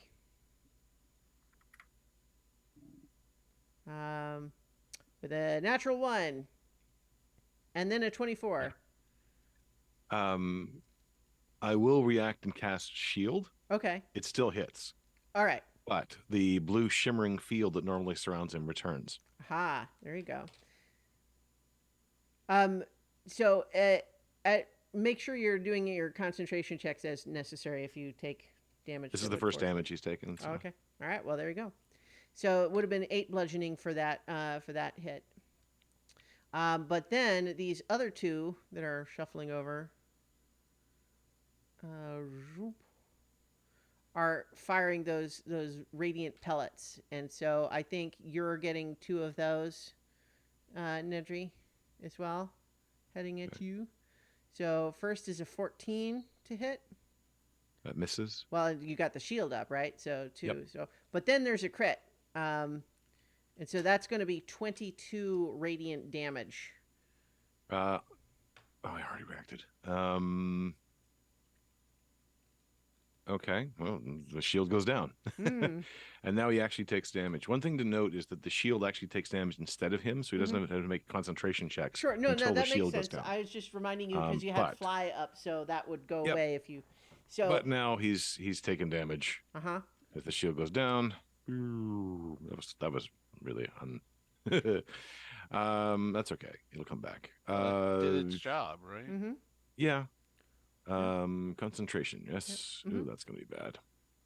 That's a 14. Yeah, that's fine. Yeah. All right. And so the other one is firing the radiant pellets at Buster with a 14 to hit and then a 21 to hit. But I think the 14 doesn't hit, but 21 for 8 radiant damage.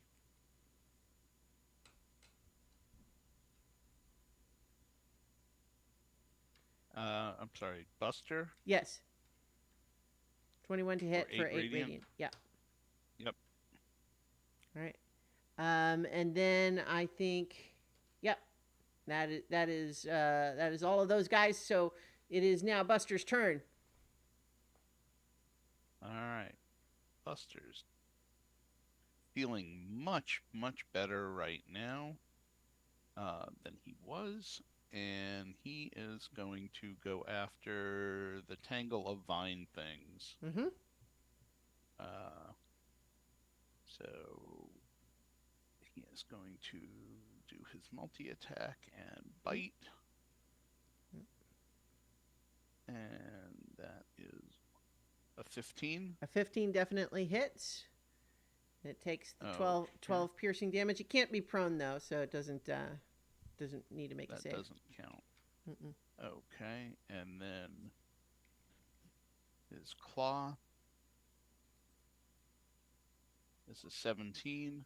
Okay, that will also hit, and looks like it does enough that he tears that one and rips it out of where it had rooted in the world tree's bark, and it is dead. Okay, it is dead. Yeah. And can he switch targets to the? Yep. All right, then he's gonna switch targets to the other guy, feeling very, very happy with himself. Mm-hmm. And he rolled a 15. A 15 does not hit. It uses its tentacle to Okay. sort of bat his claw away. Okay. All right. It is now the assassin vines. This one up here, because the Artuk Elder is between it and Baldu, is going to try to grapple Zaleen. It gets a 22 to hit.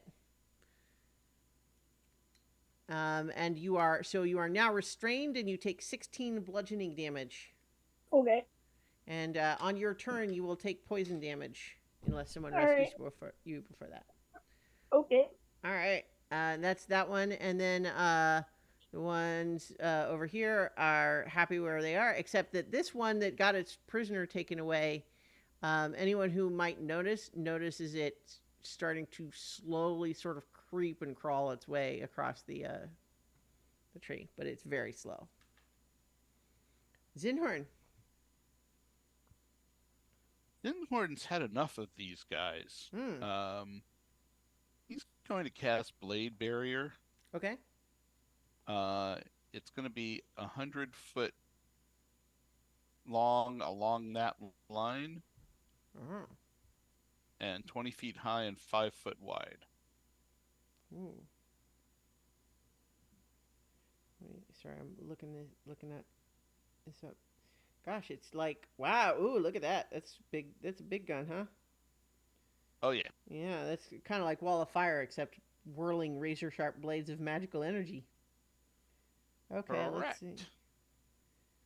All right, so the creatures will react to that when they start their turn there. But let's draw that shape. So it is straight wall of 100 feet long. Oops, trying to draw a shape. Let me draw a shape. 2, 3, 4, 5.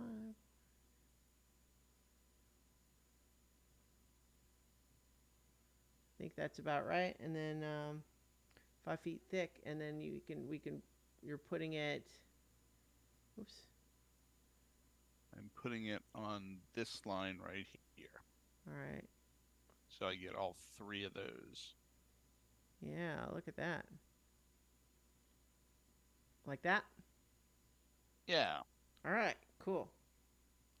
Okay, so on their turn, they'll have to deal with that. Okay.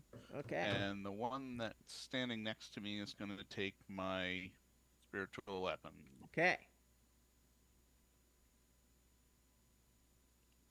Which I rolled a dirty 20 on. The 20 will hit. Go ahead and roll damage. That is a very cool spell. 12. 12 points of damage. Yeah, and in the meantime, this tree is just erupted with this weird aura of these flickering blades dancing all over the place. All right, cool. Evan's turn.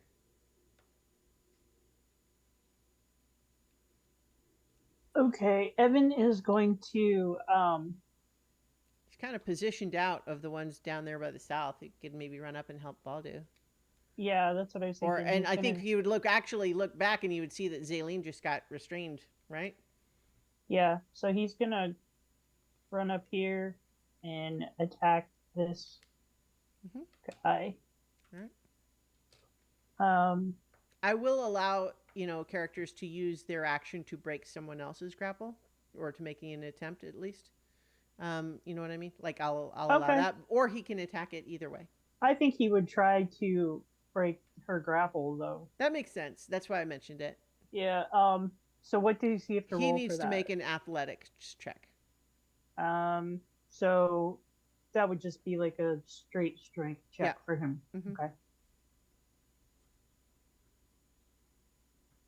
All right. Yeah. So with the 17, he pulls those vines off of Zaleen. All right. All right. So you won't take poison damage on your turn then.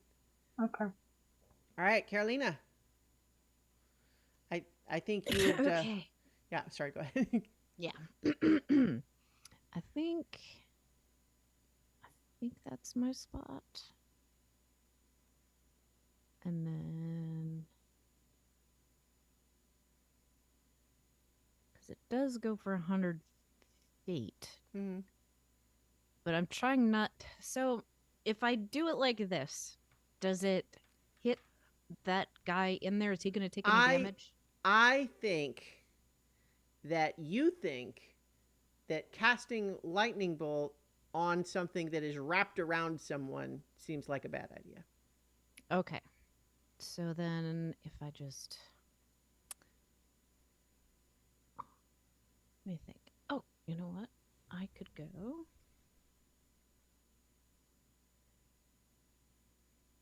I don't know if I can get that far. So if I went.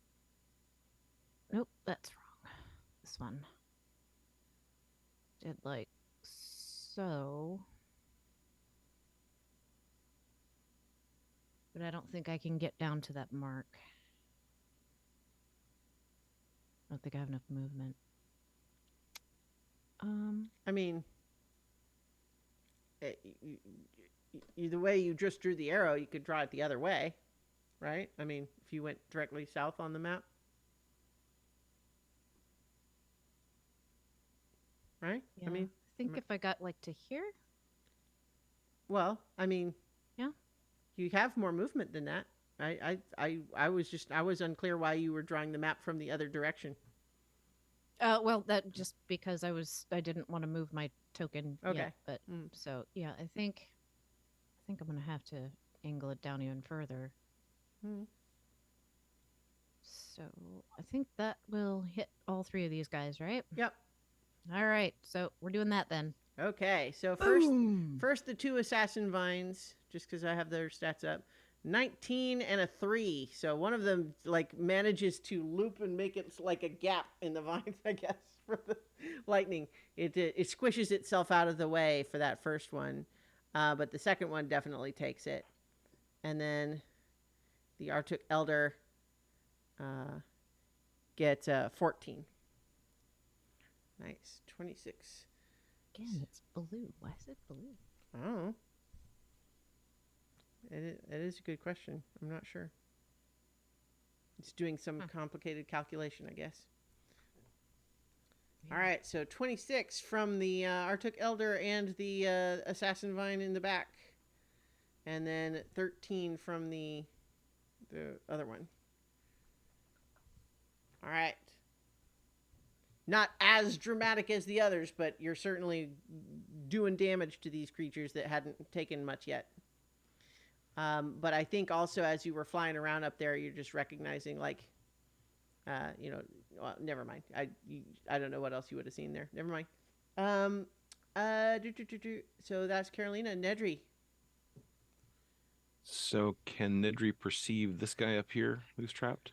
I think so. Especially when you were flying around before, I think you saw that there was a guy up there. Okay, I have to upcast. So using a third level slot, he will move that one over to the collection of the others. Okay. I think as he appears there, so here's a question for you. Would your spell, I think we've asked this question before, would it work on a dead body? just says creature, and they can resist, but they don't have to. Yeah, so I think I think what I've thought of it in the past is, so it works, you transport him, but he arrives and just collapses. He's obviously unconscious, and his breathing is like Nedry, you wouldn't see that from there, but he is dying. He is not dead, but he is making death saving throws. Okay. I hope it was in time. And then why not? Let's. How tall is this wall? 20 feet tall. 20 feet. Okay. Wow. Most of us are flying, so I figured it would be okay. Yeah. Nedry will fly. How tall is the tentacle creature he's next to? Will he be moving out of its... Not that tall. I mean, if you fly directly up, you will be moving out of its range. It will make an opportunity attack. Okay. Yeah, might as well. He'll fly up and then fly over to, or try. What's going on here? Why am I not grabbing myself? And then try to fly over to just the other side of the wall. Oh man, it got a crit on its opportunity attack. So I will. it's going to be 24 bludgeoning damage. Can I think use my reaction to I actually have a thing that To, allows me to undo a critical attack oh sure. and just make it a basic attack. Sure. Do you have to? How close do you have to be? I'm looking for it right now. Because he was at 35 feet away. Oh man, never Is he mind just then, out of because he has to be range? within Oh. 30 feet. In that case, Nedry will react with a burst of silvery barbs and force it to reroll. Okay. Branch. Still gets a dirty 20, but it's not a crit. Okay, well that's better. What's the damage? 16. Oh, okay. Well, let's see if he falls out of the sky. Into the barrier wall of knives. Yeah, possibly. That's a 12. The damage was 16. 16, so he needed a 10 or better. Okay. Right, yeah. Phew. That would have been a bummer. It's Yeah, like, whoops. it would have been. Yeah. Yeah. Okay, so you've successfely moved, and you reacted, but you still have your action. And I used no, my you actually vortex yeah for this spell. right. Okay, so you're good. Yep. All right, Baldu. Baldu's gonna unmute himself first, Oh, and then good. he's gonna just swing away with his burning dead dude again. Okay. Seems to be somewhat working for me. 15 to hit? Sorry. Hmm? There is one other part of silvery barbs I don't use it very much. Okay. I will choose a different creature that I can see within range. So I will choose Baldu to get advantage. Nice. Okay. So go ahead and roll again.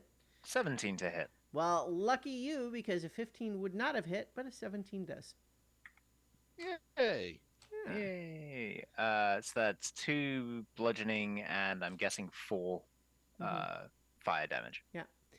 So just for my own curiosity, I mean, I think you're probably doing less damage with this, even with the double fire damage, than your normal attacks would be. Let's just have a look at what Shade Blade would have done had it hit 10 necrotic damage. Yeah, I mean, because even doubling the fire damage is still only 6. 6, yeah, I guess. So I mean, it's very cool. I don't want to rule that out, but I wanted to make sure I understood the strategy. I mean, it looks cool for sure. I mean, it's 1d6 doubled as opposed to 1d8 plus 7. Yep. Yeah. Yeah. Alrighty. All right. Good thinkings. And for bonus action, I will do nothing, actually. Okay. All right. It is Ivy's turn. She's going to do similar, but wait, that guy's not alive, is he? Well, he is unconscious, and he seems like his breathing is very ragged. He seems like he needs treatment. He needs help, or else he will die.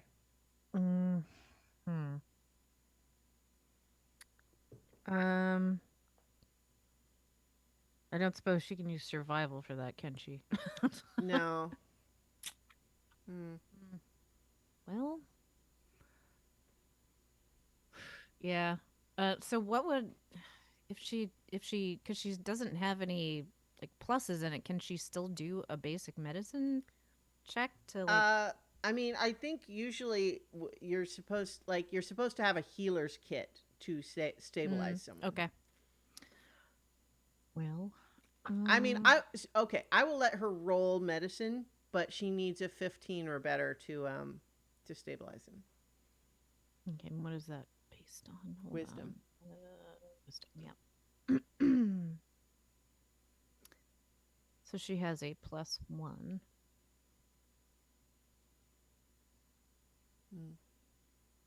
Nope. Yeah, I think she's recognizing that he's dealing with some sort of a poison toxicity, and Band-Aid's not going to help. Did we buy any like potions that would? I Mhm. know we bought some. We bought healing potions, right? I mean, you tell me. Can we just give him Yes, one? we did. Yeah, Mhm. we did. We gave- Everybody had one. All right. Everybody had one Ivy or is going more, to yeah. use her healing potion on this dude. Okay, yeah, that would absolutely work.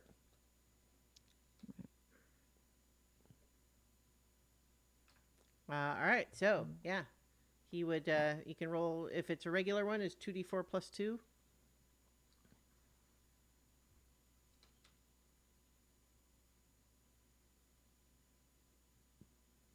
He still looks like sick, but Thanks. his eyes blink away, and he takes a deeper breath, and certainly the halfling is very pleased. She goes over and she's hugging him. Okay. That was Ivy's turn, so it is now the NPC's turn. The two that are rescued are not really doing anything in particular, but I'm rolling a save for the other one, and it seems like it's a success so far, but it's a matter of time. The Zaleen, your turn. I'm gonna use Sacred Flame Mm-hmm. at the tentacle guy up in front of Baldur. All right. So he has to make a 15 dex save. He fails with a 5. Sweet. Nice. 14. 14 is not quite enough to finish him off, but he's extremely ragged now. He's all wilty and turned brown and yellow at the ends. All right, then as my bonus action, I will do my spiritual weapon, Okay. and it's not going to do anything because I'm level 10. Yeah, a 10 does not hit, unfortunately. Yeah. But I'll give you control of the token.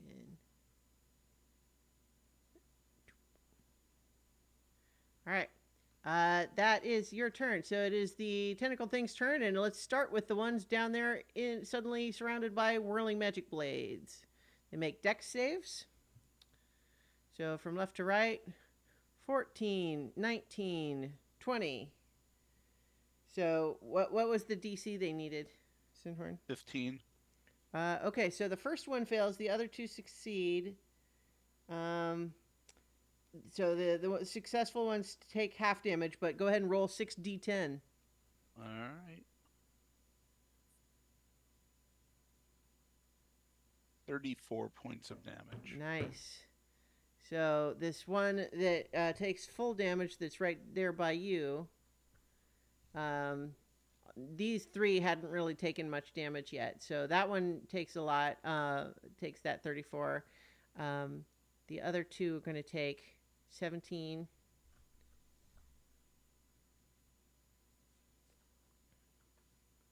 Okay. So this one that's by here is going to move out of the whirling blades. Opportunity attacks. For not for Buster because it's still in range, but for you, yeah. Okay. So that's going to be my freezing spear. Mm-hmm. 20, dirty 20. Okay, that'll hit.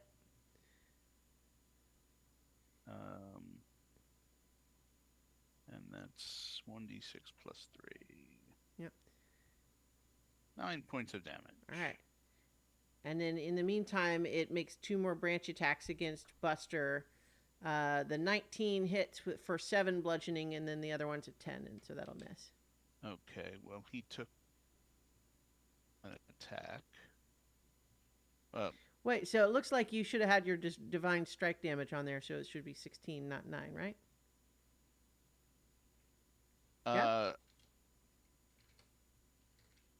That's what's hold showing on, here. Yeah, I know it rolls it. Um, but I think that's only if I embed it. No, the divine Which I strike is different. oh. Is not the spear.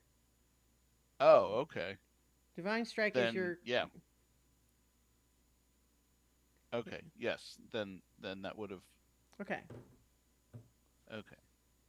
So yeah, that one's looking pretty rough now, but it does do the 7 bludgeoning damage to Buster. These two come out of the wall this way. And then I think one of them is going to actually, let's see. So Buster took damage. Yeah? So it makes an attack. He makes his bloody rampage attack, right? Yeah, and then I believe it's against a random target. Yeah, Jason, right? Right. Which Mhm. is Other not than his his master. Other than his So master. it's not Okay, me. yeah. So it's going to be against the thing that hit it. Uh-huh. So he gets a claw attack, and he'll get 24. That'll hit, and he definitely kills it.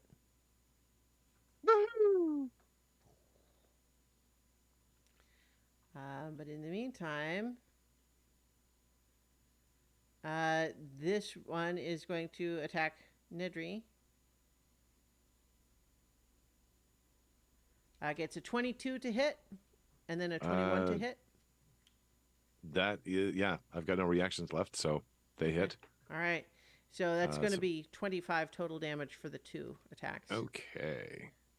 So I have to roll. So yeah, 2 checks, but for 12 and 13 damage, not 1 for 25. Okay, so 10s. See Yep. if I fall.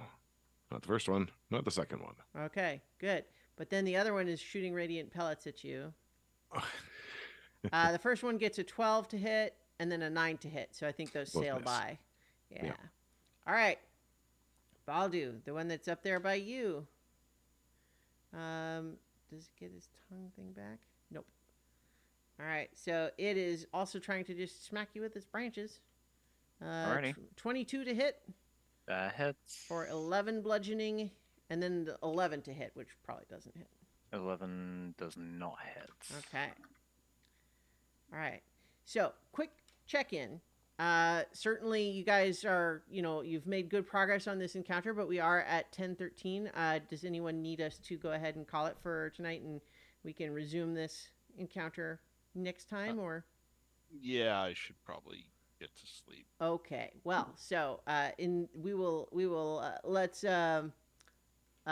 since we've just finished the round, we will leave it here, and we will resume when we return for more adventures on so many levels next week. So many Many levels. trees. And So many leaves and branches. branches and Mhm. twigs. And... All right. Good night, everyone. Evil twigs.